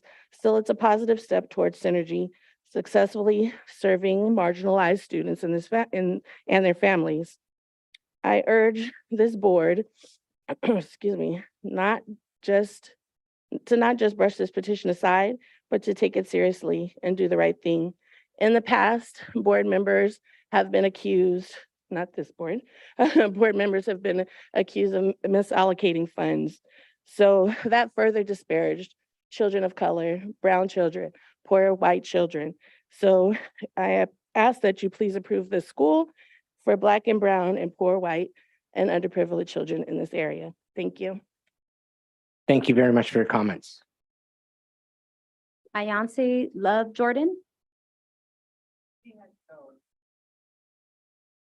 Thank you. Corey Saxton.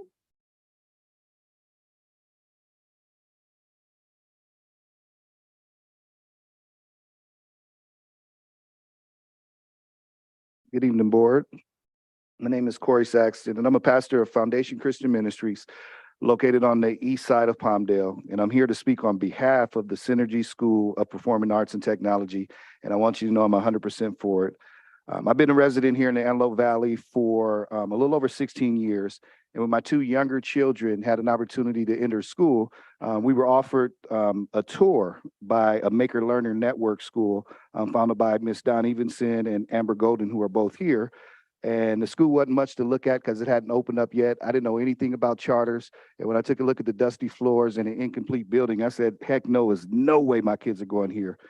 But then I had a opportunity to meet one of the founders, Ms. Don Evenson, and we got a chance to understand what a charter school was and what it meant for the community. We bought into the leadership immediately. We sent our school and we said, let's try it out for a year or two. Well, my son CJ, who's now 15, went there from TK all the way through 8th grade, and he cried when he had to go to high school. And my daughter Nyla, who's still there, has gone from TK to 7th grade. So I've recently had a chance to meet Dr. Derek Spiva, who's nothing short of phenomenal, in my opinion. So between him and the Maker Learner Network team that will be running the school, I'm completely confident with the level of leadership that they have and expertise, and I know the school will succeed. The students in the Antelope Valley absolutely need something like this because, like the young lady who just spoke, I have an older daughter from a previous relationship who kicked and screamed and cried when it was time for her to go to high school. She said, Dad, don't send me to a school here because none of them have a full performing arts academy. And I said, well, that's not true. So I went to a few of the schools, and then I went to the school that she wanted to go to down in the valley, Birmingham High School, and none of them had anywhere close to what they had down there. I sent my daughter down to the valley to give her an opportunity to pursue her dream because I'm all about chasing your dreams and goals. She went there, got a 4.3 grade point average because she was enrolled in a curriculum that agreed with who she was. She went on to get a full ride scholarship to New York University, and she's now working in the film industry, making her own way and out of dad's pockets. So I'm extremely excited about that. But we need success stories like that are birthed here in the AV, not stories of how we have to send our students outside of the AV because there's nothing here that suits who they are. And we still don't have schools, and we're more than a decade like that, and we're more than a decade removed from when she graduated. 30 seconds. Last thing I'll bring up is many of the schools that presented here tonight were not traditional schools. All of them, and the board seemed to have loved them, and all of them had alternative learning methods, just like Synergy School will have. But the only problem is none of them were performing arts schools. So I believe that there's room in the district for kids that like to express themselves through the arts to attend this school because there's nothing else like it. So between the leadership, the opportunity to have something that isn't here, I believe it's time to have a school like Synergy in the district. Thank you very much for your comments, sir. Latora Saxton.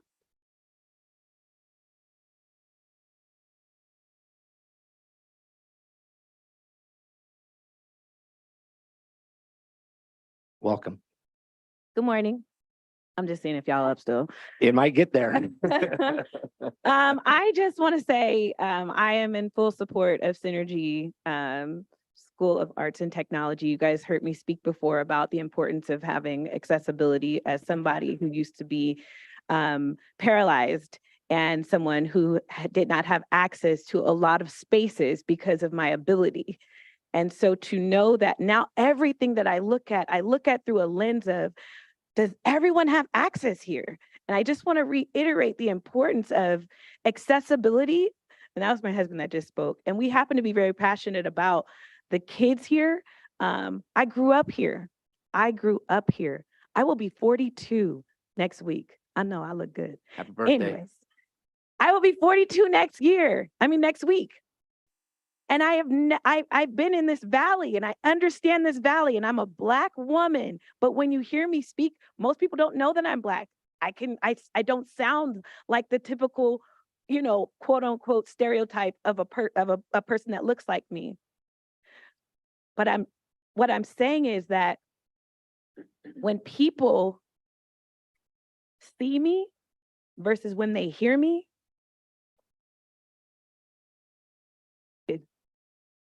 I don't always have access. And that's what we're talking about. It's not about, I heard a gentleman say this is going to be a Ponzi scheme or this is only about Black kids. And what I'm saying is over and over again is about inclusion. It's about feeling included. It's about understanding that people that look like me also have access to include folks that are of Caucasian descent, of every single ethnicity, Black, brown, purple. Every single person has access to an education like this. And so my husband said it best. We had kids here. I coached track. I came here from track practice. And I see the babies that have so much talent. They have so much creativity. They have so much on the inside of them.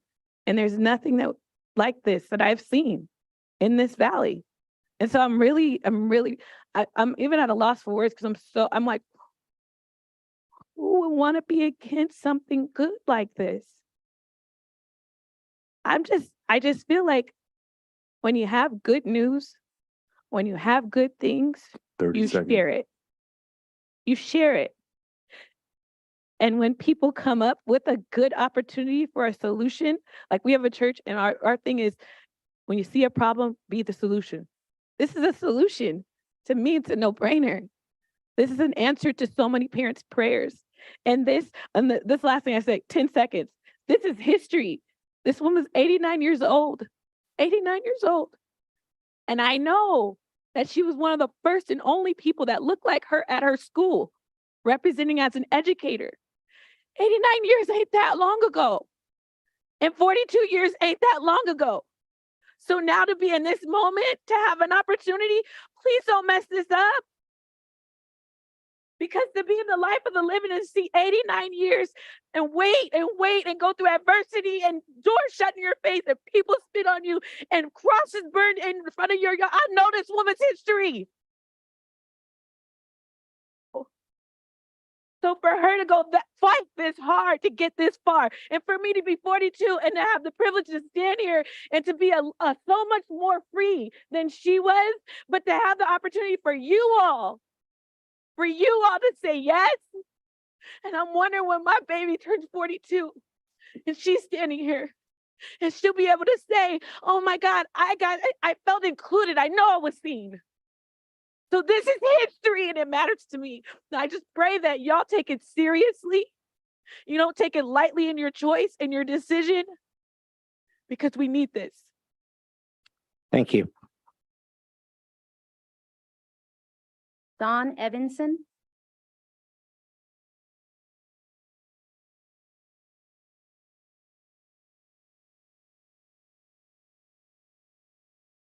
Welcome. Not sure why I'm after Latora, but here I am. Good evening. My name is Dawn Evanson. I'm a longtime educator and a community member for almost 40 years. I'm not new to this charter school stuff. If this is approved, it'll be the 10th school that I'm a founder of. I represent now Maker Learning Network, and if chosen, we'll provide the services and the capacity to help Dr. Spiva make this a reality. Starting a charter, operating, implementing the mission and vision is not an easy task. Charters are often fragile and misunderstood, even by some of the speakers tonight. It takes a unique, strong skill set and expertise to be successful. It takes a village. It takes a strong, supportive authorizer. It takes a community that pulls together to support choice for our families and an innovative choice for students. It takes a founder with grit and determination. Dr. Derek Spiva is that person. He has the passion and the heart for the community. He has the vision and he sees where the need is and he won't stop. One reason, this in all due respect to Mr. Nguyen, one of the reasons that charters exist is to be the test kitchen of innovation and education. We have the freedom to try new and different things, and we will. Currently, there is not a full arts-infused school in this valley, and as you've heard, it's much needed. We want to fit that bill, and we want to do it in an innovative way. I want to thank the board and the staff for allowing us to present and recognizing that we have the capacity to implement these ideas. We will meet and exceed all of the conditions that you've set for us. There's no mountain high enough to make us stop. We will do it, and you will be proud of the things that are created. A yes vote is a vote for our community, for kids, and for innovation and education. And remember, this is about choice, not competition. Thank you. Thank you. Vivian? Vivian?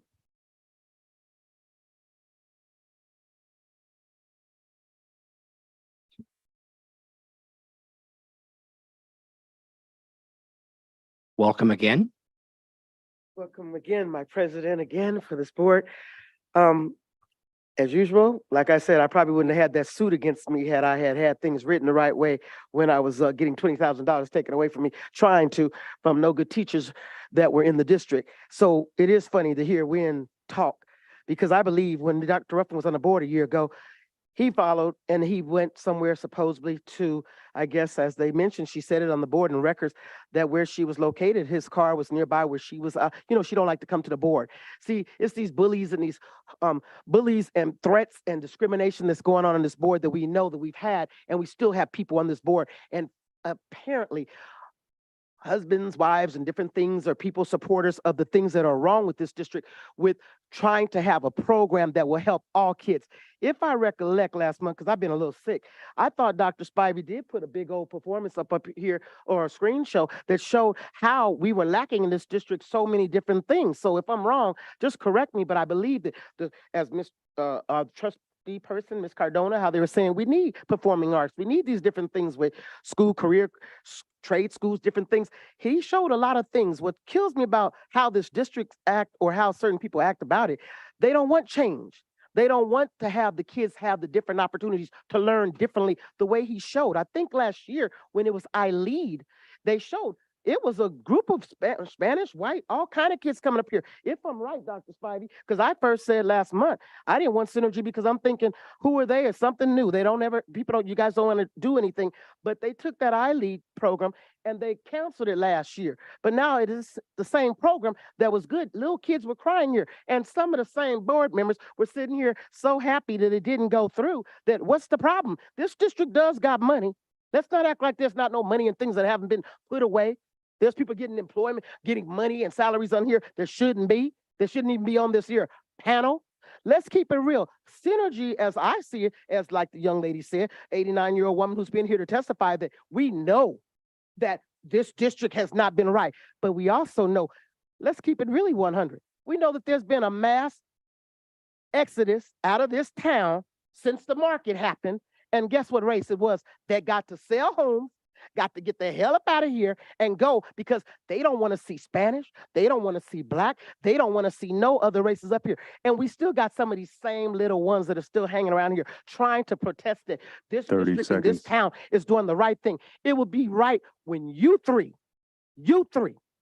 and our student person see the reality that we need change in this district. And if it's not going to take away, as I asked Dr. Spivey, are you taking money away from the district to do this, to buy land, to do this? I asked all these questions a moment ago, and he said, no, there's state fundings. If that's so, get some of these, get that program started, make it happen, because no one's asking about these kids in independent studies right now where they're using them to play sports, but they're not even documenting them in where they are in their education. Trust me, I know that that's a true fact because I've met parents that have said this district has kids in those independent classes that are not being reported. And these two women know, these ladies, whatever they are, these two know that they're using these kids for what they need, but they're not giving them the education because they're not even reporting it to the Department of Education the way they should. So you three can make the difference. And I'm counting on you, President, and my new young man here, Sanchez, and Mrs. Cordona, and who are here to do the right doggone thing, because do the right thing, and that's what it is. Get Thank you, this school Vivian. here. Thank you.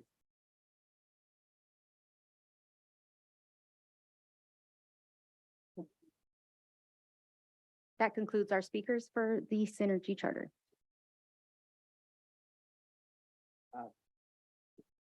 We're going to move to clarifying questions from the board. Who wants to start? Ms. McGrady, I'll turn it over to you. Lead the way.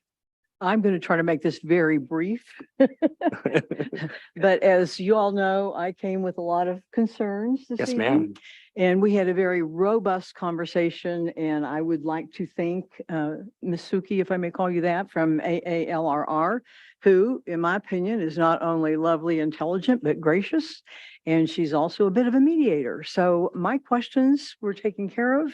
I think the major thing, as what she said, is that you have met the criteria, which is required by law. And once you have, if I'm correct, once you've achieved that threshold, then we pretty much have to do it. So I wish you the best. I hope it's successful. I want it to be, good. And I shouldn't respond to that, but I was not happy when it didn't pass last time. I was not. I met with you numerous times and I wanted it to work, but that's another whole story. But this one we're being told is meets the threshold that it will be successful. And Well, my comment to you is, being the drama expert that you are, we will look forward to you coming to evaluate the quality of the program, should we get approved. And I think you will be surprised. thank you. I would be And thrilled to come. happy. Thank you. Mr. Sanchez. The only thing I gotta say is that I think this program, the Synergy, has a plan, and I believe that it's not gonna be just on one base skin color. It's gonna be multiracial. It's gonna be kids that are gonna have one set goal. And I'm gonna bring it again. Hidden talents are gonna be exposed. Why? Because these kids are gonna be hanging around with other kids with the same goals, same talents. They're gonna relate to one another. So I think it's gonna be a different style of home for some of these kids versus a public school that are different. You know, it's just gonna be one is gonna be into arts, one is not. I mean, it is what it is. I believe that your program is gonna bring in and unite those type of kids into one. You know what I mean? Yes. So, yeah, that's all I had to say. Yeah, and just to add to what you're saying here, with the CTE part of what we're proposing includes skills for trades, because we have some partners that do construction, and one of the unique features, I think, is being able to see how different skills integrate together. So in terms of building sets for theater, well, why not learn the techniques for building sets and construction and doing math? So we're talking about a full integration so that, just like the gentleman said earlier about math projects and being able to base math education on projects, because you can't design a set properly. You can't design a house properly unless you've got the math down. So I think being able to integrate all that together makes it fun. It makes it learning. And in our experience, that carries over and translates to test scores. And that's the element, that's the objective that the state mandates. And I think that's how we're able to meet that mandate. Yeah. Yeah, I'm good. I just have a question regarding space and facility. What are your, I believe Ms. Suki, you mentioned by September 30th they had, can you clarify at what point does the petitioner have to come with, if it's approved, with a facility? Sure, space? absolutely. In the first year of the charter term, they have to commence instruction by September 30th in order to be eligible for full apportionment. So it's September 30th, and one of the conditions in the resolution that the staff is asking you to adopt is that they will have by July 1st or another date that's approved by the superintendent or designee, a certificate of occupancy, a lease agreement, et cetera, et cetera. And I will say that, you've heard some conversations about the district space or this or that. So charters are entitled to district space if they submit a Prop 39 request. They have not submitted a Prop 39 request, and so they'll be looking at a private facility for the time being. And charters are allowed to operate in private facilities. And just for the record, if they, for some reason, they don't have the occupancy, it will roll over to the next year. So Yes. it's not like if they don't find a place, if something happens, they're dead in the water. They have the approval. It'll just roll into the next school Exactly. year, correct? Exactly. Okay. So, And anything else? Cool. yeah, just can we comment or is this only You question? can say anything you want. Oh, okay. So I just Wanna want go to comment that I truly believe, Ms. Latora, you were mentioning access and opportunity, and it's a choice, not a competition. All of these things are very clear, and I do, as the number one probably arts advocate, maybe close to Ms. McGrady here, arts advocacy. So I firmly believe in the power of arts education, and the fact that our valley has the opportunity to have a arts and design technology or technology focused educational place is very exciting to me. So I have no other questions. I read your petition. I was clear. I just wanted to make that comment. May I comment on the location piece and give you a little bit of an update on that? So we're seriously looking at 2 locations at this time. The first one is in Palmdale, and it's on Avenue R and 27 near Palmdale High School. Which I thought would be great because then we could collaborate with Palmdale High School on a lot of things that they're doing. And it's actually Pastor Corey and Latora's church, and they own the property there, and there's lots of room on the property. So I actually did a presentation to their board on Monday night, and then I got a call this morning from Pastor Corey saying that their board has decided to continue talks. We did an LOI, which is the first step, and then the next step is to negotiate a lease. So we are at the point right now where we're negotiating a lease for their facility to do shared use. The second possibility is that we were invited to come and take a look and tour the vineyard in Lancaster, which is over on Avenue I think I and 10th Street East. And it's a beautiful facility. It is turnkey. They had a private school there that's closed down. So we had a wonderful talk with them. I think we're already in the ballpark in terms of lease amounts and all that kind of stuff. So we just need to work out the details on that. It is e-occupancy, it's got sprinklers, it's got all of the elements that are required. So I think right now, it's probably just gonna be a couple of weeks and a couple of meetings, and we should have a lease for both of those spaces. Did you want to add anything? Just Go ahead. one little thing to the board and to Suki, the lease options for those two places fit into our budget. Yes. Very nicely. Ms. Nguyen. Your Thank you. turn. Thank you. I don't really have questions. I actually just have my comments and my concerns. I want to thank legal counsel for addressing some of the concerns I had earlier in closed session. Thank you very much for helping us through this process. I just recently, just in the last, when we were in closed session, got to see the final petition. And so I didn't really get a chance to go over it and read it. So I find it very difficult to vote on the request without actually getting a chance to go over the final completed petition. At our last board meeting, it was indicated that this charter would help address the needs of disadvantaged students. I feel that the high school district does just that.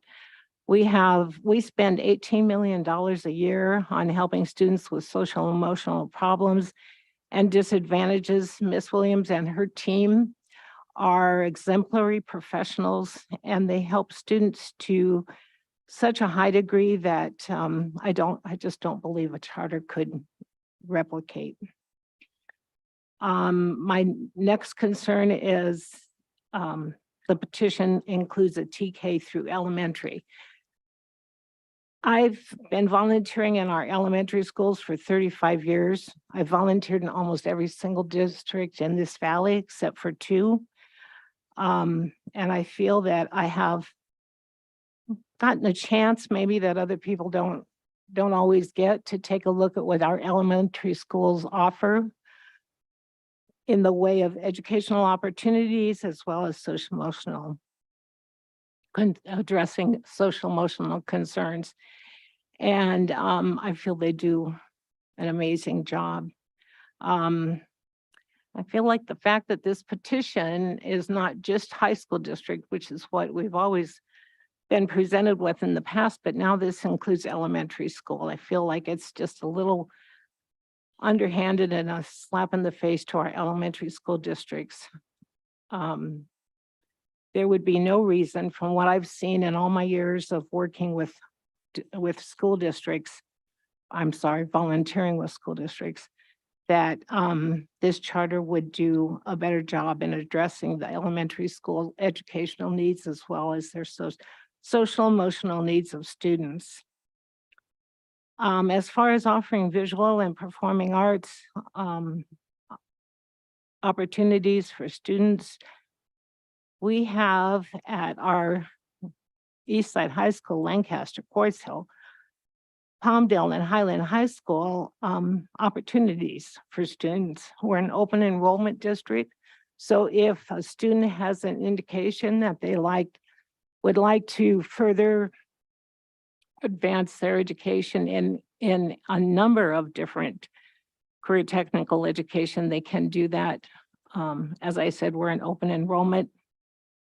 And I feel that is a positive for students. As mentioned at the last meeting, the offering of project-based learning, the elementary school districts and the high school districts have been doing that for years.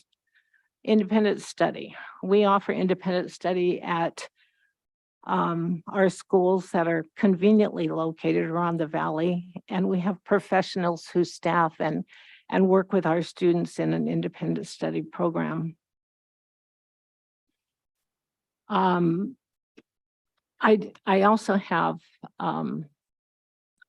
share Mr. Cronister's concern every single. Ms. ye- Wing, can I interrupt you one second? Sure. Mr. Delgado, do you have anything? I know you have to go, but would you like to say anything before you leave? Do you have any comment? I just want to make sure you get the opportunity. Yeah. Okay, thank you. Thank you. I'm sorry. Go ahead, Ms. Wynn. Sorry to interrupt. Oh, no, that's okay. I share Mr. Cronister's concern about union representation. Every single charter that's been presented to the high school district, I always ask if that will be available to employees, because I feel that it's very important for people to have representation, especially a union representation. I have just one last comment that I want to make. I feel like I was elected because voters felt that I would do everything in my power to make sure that the students in our valley are offered a good education that will prepare them for their future. I've not received a single cell call, letter, email that supports this charter. My bottom line is, I do not feel that the charter petition can improve or even duplicate what I feel our staff and teachers do for students as far as providing educational as well as social emotional support. Thank you. You're welcome. I'd like to just jump in and talk about that. Maybe Miss Wynn hasn't got any phone calls or support, or somebody's called her or texted her or emailed her that they support this. But I do have two mayors of the city. I have Mayor Bentecourt in Palmdale, along with the city council. I have Mayor Rex Paris, along with his full city council, and they have both, my understanding, written letters of support. And if you follow our elected leaders and what they're doing in both respective cities, you have Palmdale bringing in the green room, and they're trying to bring in actors and giving people opportunities to film commercials and bring, mortgage paying jobs to this valley. Mr. Paris and his crew on that other side is doing the same.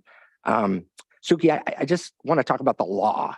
The law on charter schools, based on our district's representation that they want us to approve this. Is there 8 reasons we can disapprove legally Yes. charter? Yes. And none of those exist. None of So those exist. lawfully, we are kind of compelled to approve this. I mean, I think the majority of the vote is going to approve this, but I just want to remind my other board of directors, this is the law. This is the charter school. This is parental rights, parental choice. If the parents of our district wants to send their kid to what they believe is a better alternative, then they have that right. That's why the law came in. Am I right? Exactly. And to Ms. McGrady's point earlier, we've looked at this, there's 8 grounds for denial. And as I indicated earlier, this meets the full criteria, and that's why the staff recommended approval. Yeah, and you guys work really hard to ensure that. Yes. So I'd be remiss here if I didn't remind my board of directors, you have a duty. We took an oath to support the laws, support the Constitution. I think we all did that. I've done it numerous times. The Navy, being a law enforcement officer, and then I think right here, or a couple of times, we took that oath to follow the law. And the law says we should not try to disapprove this. They legally make they have the ability to do this, and legally this is what we should do. And then if you really want to get in, it's a parent's choice to choose. And I think we're forgetting this is about the kids. That's it. It's about the kids. The kid wants that opportunity to go to an art school from pre-K to 12. They should be able to do that. And if you look at our cities and what they're investing, this is a no-brainer for me. It's the law. And that's all I really have to say. If there's any more decisions or questions, anything else? I'd suggest calling for a motion. I will be glad. Let me read it, make sure I don't screw up here. Since I am the president.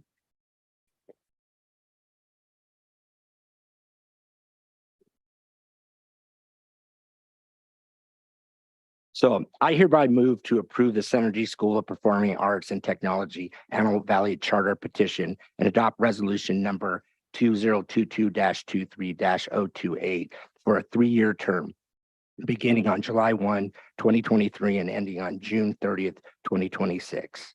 I will make that motion. Can I get a second? Second. Okay, motion second. Is there any discussion on that motion?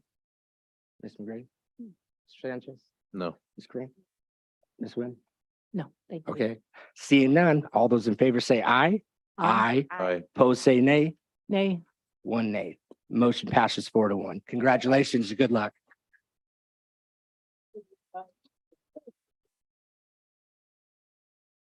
Mr. President, I would suggest a 5-minute recess. Okay.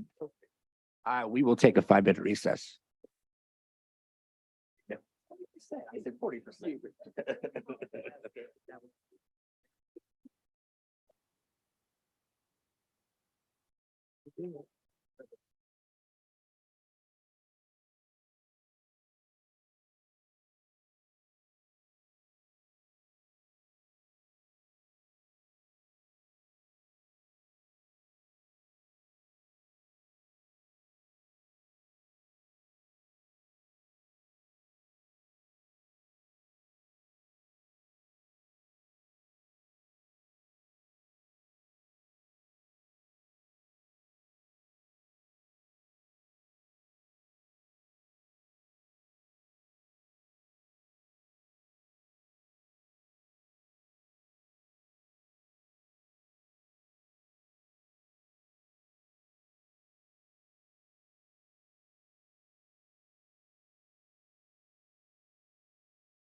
And have seats, please. We're gonna keep moving this forward. Mr. Nehan, can I get permission to let the administrators go home? I don't believe that we're gonna be tackling. I'll give them permission to go home. Can I ask you to give permission or, Do they want to go home? well, no, they Yeah. want to stay here. Let's excuse the administration. Thank you. I didn't want to overstep my boundary, sir. I meant to say, Mr. Nehan, is it possible to excuse, yes, Security, we do need security on, thank you. it's fine. Sorry. Nope, nope, nope. I understand. There's nothing. There's nothing. Have a good night. Nope, no, no, Miss McGrady, we're fine. We're gonna push through this and I understand. Okay. Don't worry. Yeah, it's just basically some appointments and we're gonna get through this. Yep, we're gonna power through this.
/ discussion. It is recommended that the Board of Trustees review the attached curriculum guide for a review, first read discussion. E, the Education Services review Desert Sands Charters High School recertification under the Dashboard Alternative School Status DASS program. It is recommended that the Board of Trustees review the Desert Sands Charter High School recertification under the Dashboard Alternate School Status DASS program. Student Services Action Items, Student Services SEIS Building Services Agreement STS-23-108, San Joaquin County Office of Education. It is recommended that the Board of Trustees approve service agreement STS-23-108 with San Joaquin County Office of Education. I will make a motion. Can I have a second? Second. Oh, Any discussion? Seeing none, let's vote. All those in favor say aye. aye. Opposed say nay. Seeing none, so moved. 9, Personnel Services Action Item, Open Conduct and Closed Public Hearing. The public hearing for the California School Employees Association initial proposal for the negotiations to collective bargaining unit agreement with the Antelope Valley Union High School District for the 2023-2024 school year. The board will open the public hearing at 10:30. 10:32. Comments from staff board, Ms. Ramos. This evening, you have before you the Sunshine Agreement with CSEA. We're looking forward to opening this year's negotiations this season with CSEA. And while the full contract is open, the articles before you are the interest of CSEA at this time. Okay, are there any comments from the board? Seeing none. Are there any comments from the public? No comments from the public. All right, close the public hearing at 10:33. acknowledge receipt of the California School Employees Association initial proposal for negotiations to the collective bargaining unit agreement with the Antelope Valley Union High School District for the 2023-2024 school year. It is recommended the Board of Trustees acknowledge receipt of the California School Employees Association initial proposal for negotiation to the collective bargaining unit agreement with the Antelope Valley Union High School District for the 2023-2024 school year. May I have a motion? I'll make a motion. Can I have a second? Discussion? Seeing none. All those in favor say aye. Aye, opposed say nay. Seeing none, so moved. C, open conduct and closed public hearing. Public hearing for the Antelope Valley Union High School District initial proposal for the negotiation of the California School Employees Association collective bargaining unit agreement for the 2023-2024 school year. Open the public hearing at 10:33. Comments from the board or staff, Ms. Ramos? Similar to CSEA, this is the district's initial proposals. Right. Comments from the public? Seeing none. Close public hearing at 10:34. Acknowledge receipt of the Antelope Valley Union High School and District initial proposal for negotiation to the California School Employees Association collective bargaining unit agreement for the 2023-2024 school year. It is recommended that the Board of Trustees acknowledge receipt of the Antelope Valley Union High School District initial proposal for negotiation to the collective bargaining unit agreement with the California School Employees Association for the 2023-2024 school year. May I have a motion? I'll make the motion. Can I have a second? Second. Discussion? Seeing none, all those in favor say aye. Aye. Aye. Opposed say nay. Seeing none, so moved. Open, conduct, and close public hearing, AB 1200 Coast Disclosure on Bargaining Units Certified Management, but the board will open the public hearing at 10:34. Comments from staff board, Ms. Ramos? The agreement reflects a salary increase and recalibration of the certificated management salary schedule to remain competitive in leadership salaries in the current job market. Right, are there any comments from the board? Seeing none. Comments from the public? Seeing none. Close the public hearing at 10:35. Adoption of agreement of certified management. It is recommended the Board of Trustees approve the proposed terms of the collective bargaining agreement reached between the district and the certified management as presented. I will make the motion. Can I have a second? Discussion? Seeing none. All those in favor say aye. Aye. Opposed say nay. Seeing none. So moved. Approve amendment of the employment agreement for the superintendent. I move. Okay, it is recommended that the Board of Trustees approve the contract amendment for the Superintendent Greg Nehan, pursuant to Government Code Section 5493, Subdivision C3. The board provides an oral summary of the salary and or fringe benefits increase recommended for the superintendent. The term of the amended employment contract between the district and the superintendent, July 1, 2023 to July 1, 2027. The new salary to be paid to the superintendent is $324,017. And any other elements of compensation listed in the contract, such as the TSA contribution, health and welfare benefits, car mileage, sign, cell phone allowance, and other district paid benefits. The new amendment would be up to 15 additional days paid at per diem rate. May I have a motion? Ms. Nguyen, would you like to make that motion? I move. Okay, second. Second. All right, discussion. Seeing none, all those in favor say aye. Aye. Opposed say nay. Seeing none, so moved. I'd have gave you more. Memorandum of Understanding PS number 2022-23-09, Operation Socrates. It is recommended that the Board of Trustees approve the Memorandum of Understanding PS number 2022-23-09 with the Operation Socrates as presented. May I have a motion? Second. Second. Discussion. Seeing none, all those in favor say aye. Aye. Opposed say nay. Seeing none, so moved. Declaration of the need for fulfill qualified educators 2023-2024. It is recommended that the Board of Trustees approve the attached declaration and need for fully qualified educators presented. May I have a motion? Second. Second. Discussion. Seeing none, all those in favor say aye. Aye. Aye. All those opposed say nay. Seeing none, so moved.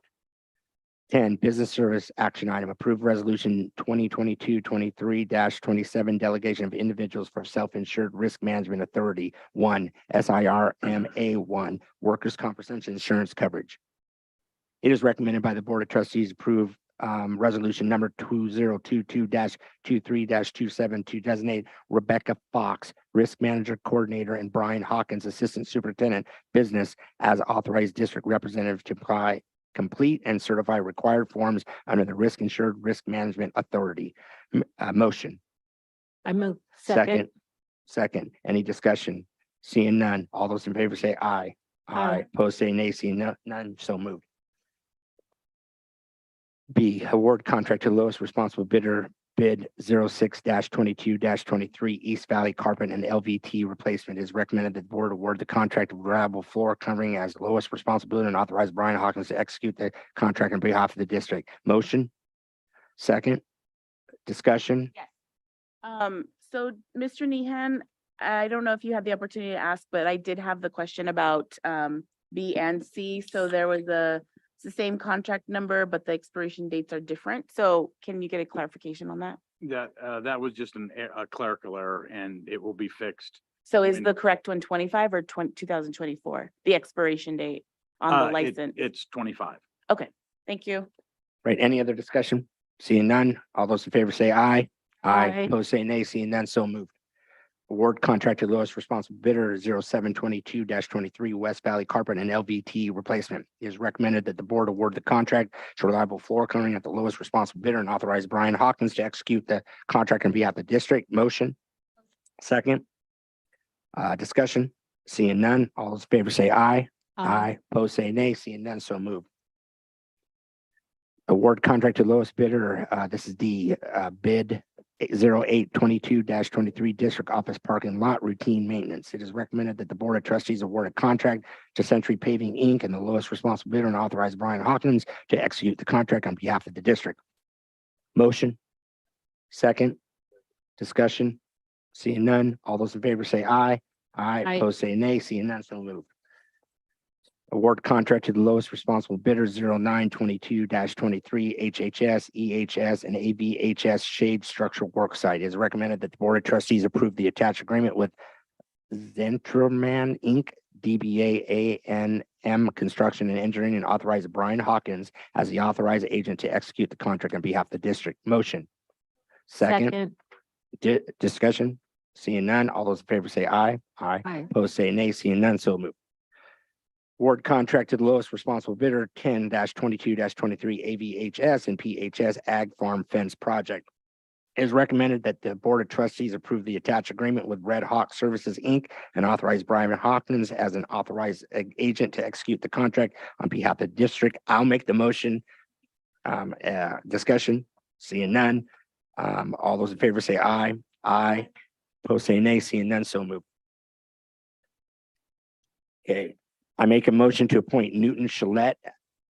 This is Administrative Service Action 11, appoint of chairperson to the Parent Advisory Committee. I make a motion to appoint Newton Shillette as the chairman of the district's Parental Advisory Committee. Second discussion, I have a little bit. Newton Shillette, I'm sorry, guys, I got to read this. It's important. Newt Shillette has been a resident of Lancaster since 1989. He's raised all three of his children here in the Antelope Valley, and all three have graduated from the Antelope Valley Union High School District. He holds a BA degree in business education and a master degree in physical education. He was employed at the Antelope Valley College for 27 years.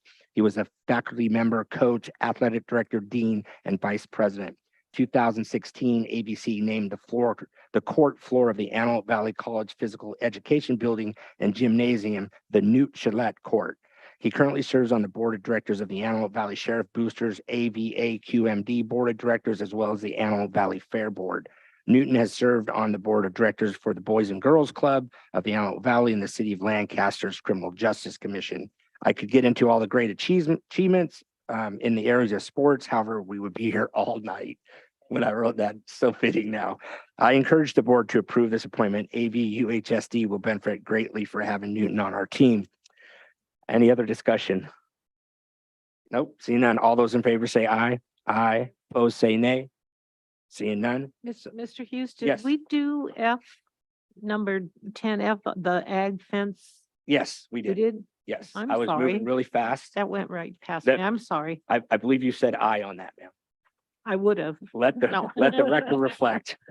You are aware. Yeah. We can go back and it is an aye for Oh, Miss Wynn for no, the record. That's okay. C, adopt resolution number 2022-23-30, classified school employee week, May 21st through 27th, 2023. It is recommended the Board of Trustees adopt resolution number 2022-23-30, classified school employee week, May 21st to the 27th, 2023. Motion. Second. Any discussion? Well deserved. Okay. All those in favor say aye. Aye. Opposed say nay. Seeing none, so moved.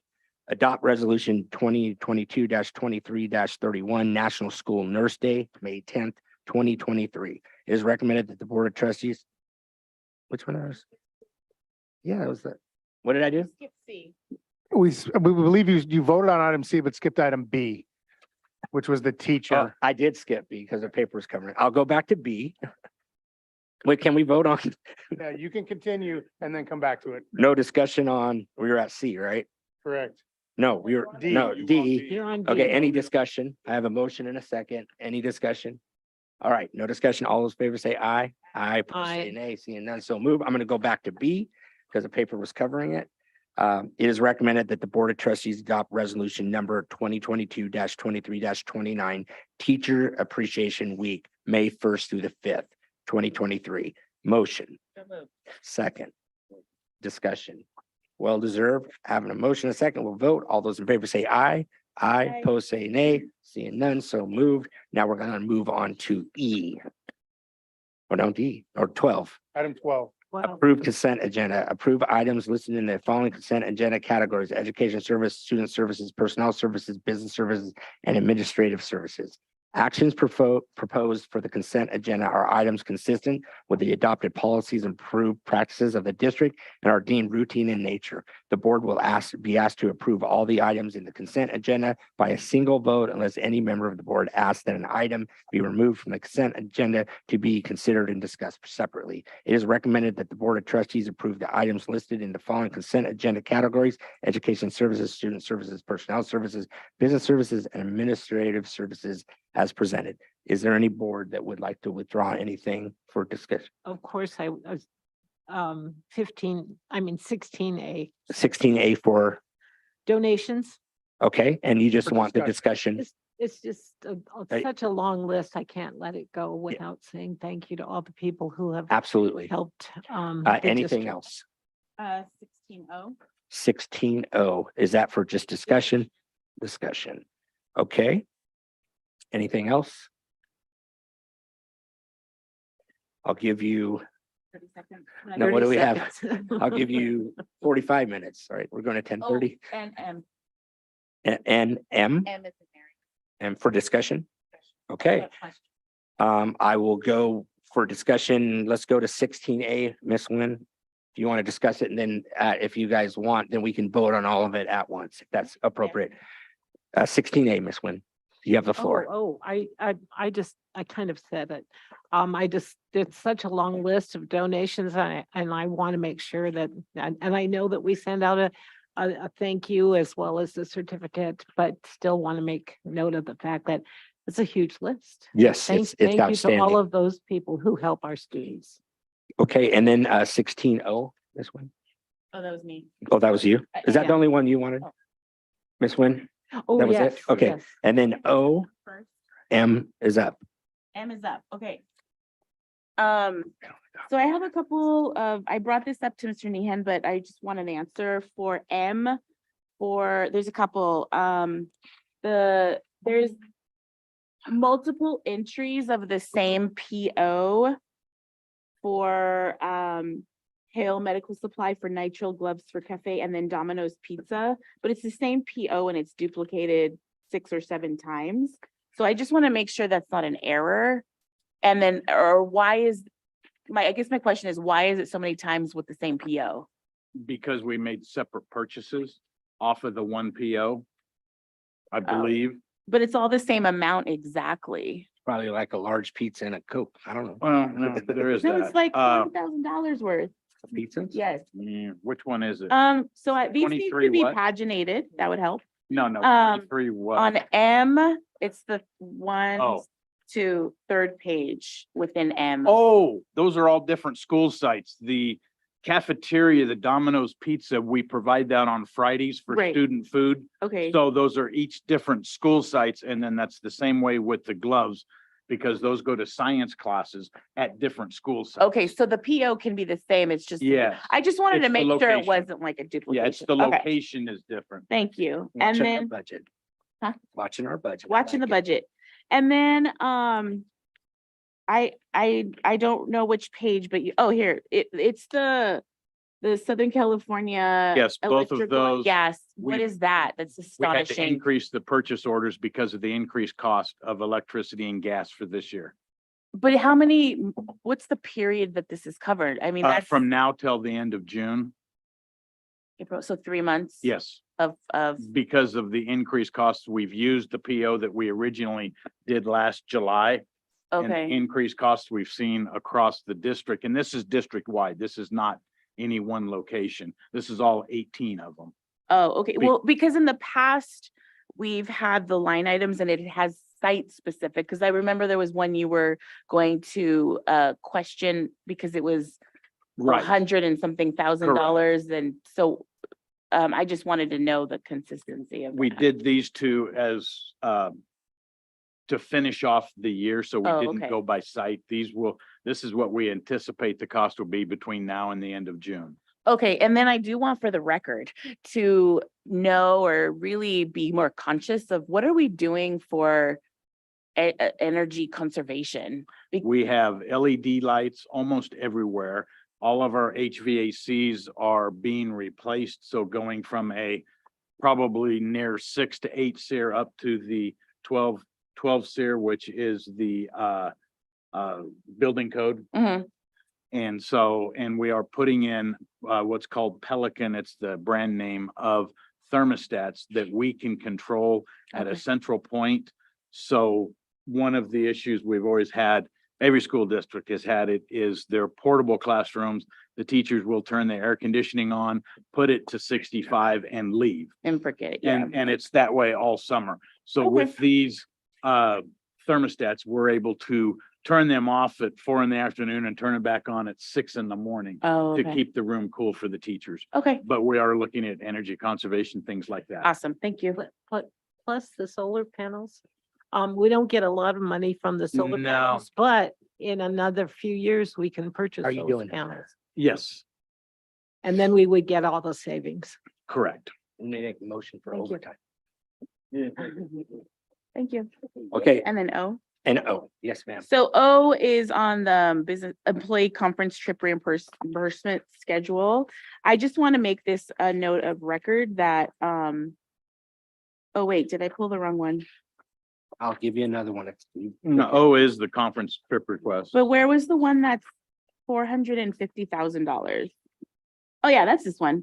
So I just want to be vocal and clear about my concern for that conferences, and I'm a supporter of conferences and sending folks to conferences, but there needs to be a discussion and it will be a part of our strategic plan.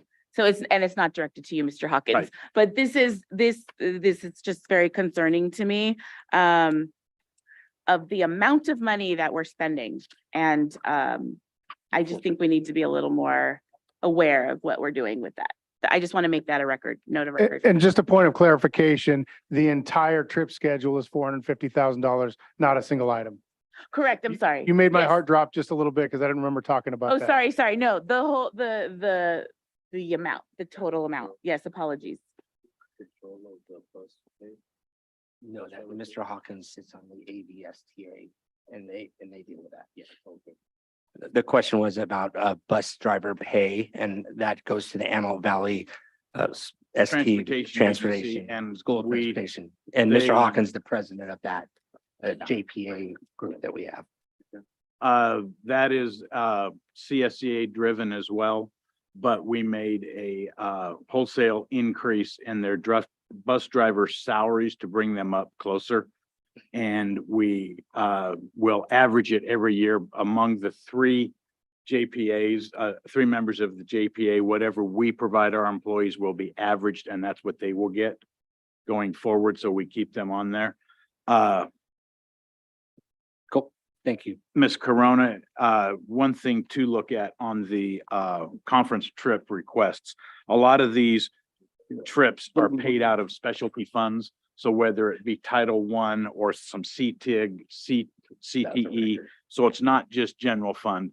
And some of these are being handled out of some of the ESSER or state funds that require us to spend professional development Great. on staff and teachers. So it's not all just general fund. It is split up among many different sources. Yeah.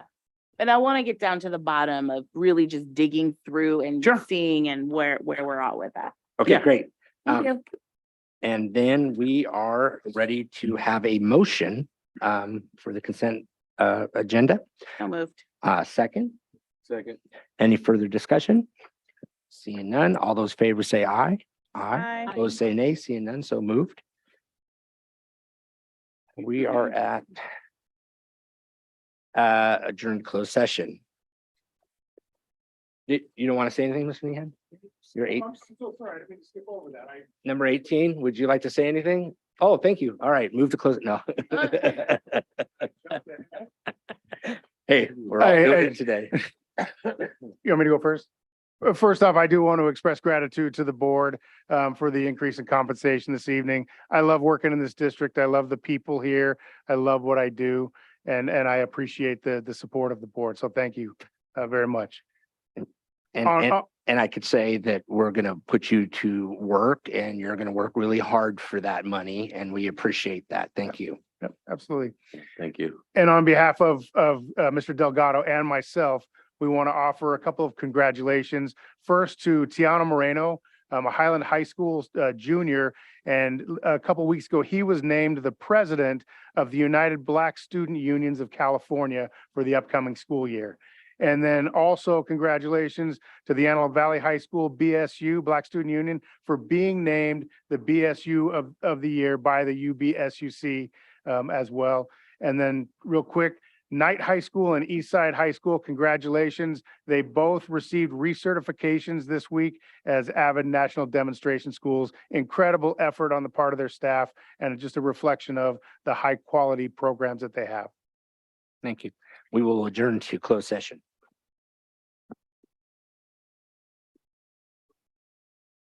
Take your nap.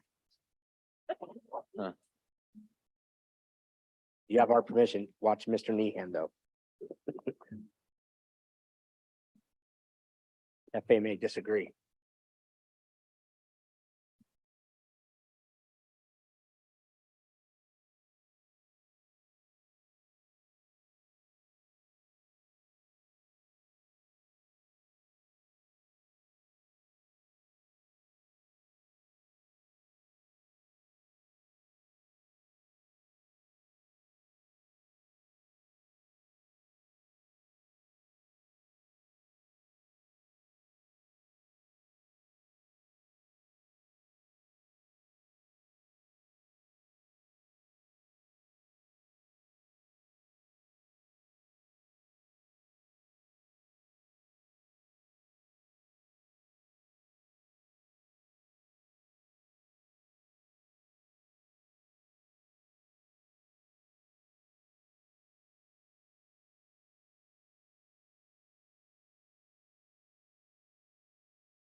Right, we'll go back on record.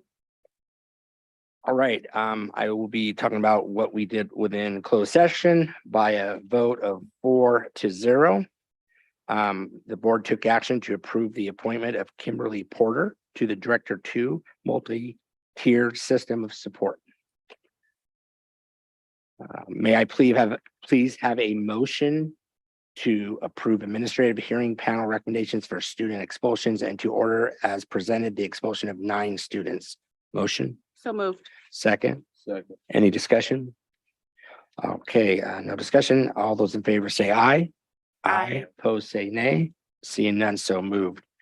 By a vote of 4-0, the board took action to approve the final settlement and release agreement.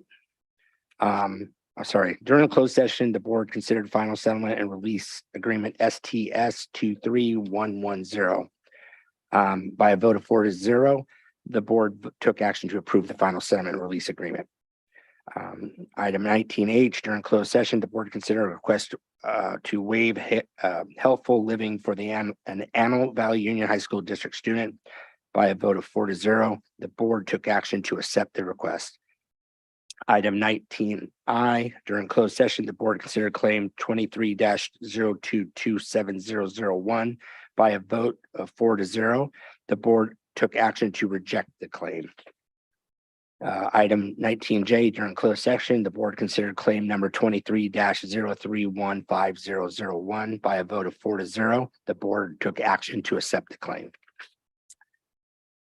And I think that's it. Can I have a motion to adjourn? So moved. Second, Second. any discussion? All those in favor say aye. Aye. Opposed, say nay. Seeing none, so moved. Good night. Have we talked about June 9th? Do we need to do anything with that?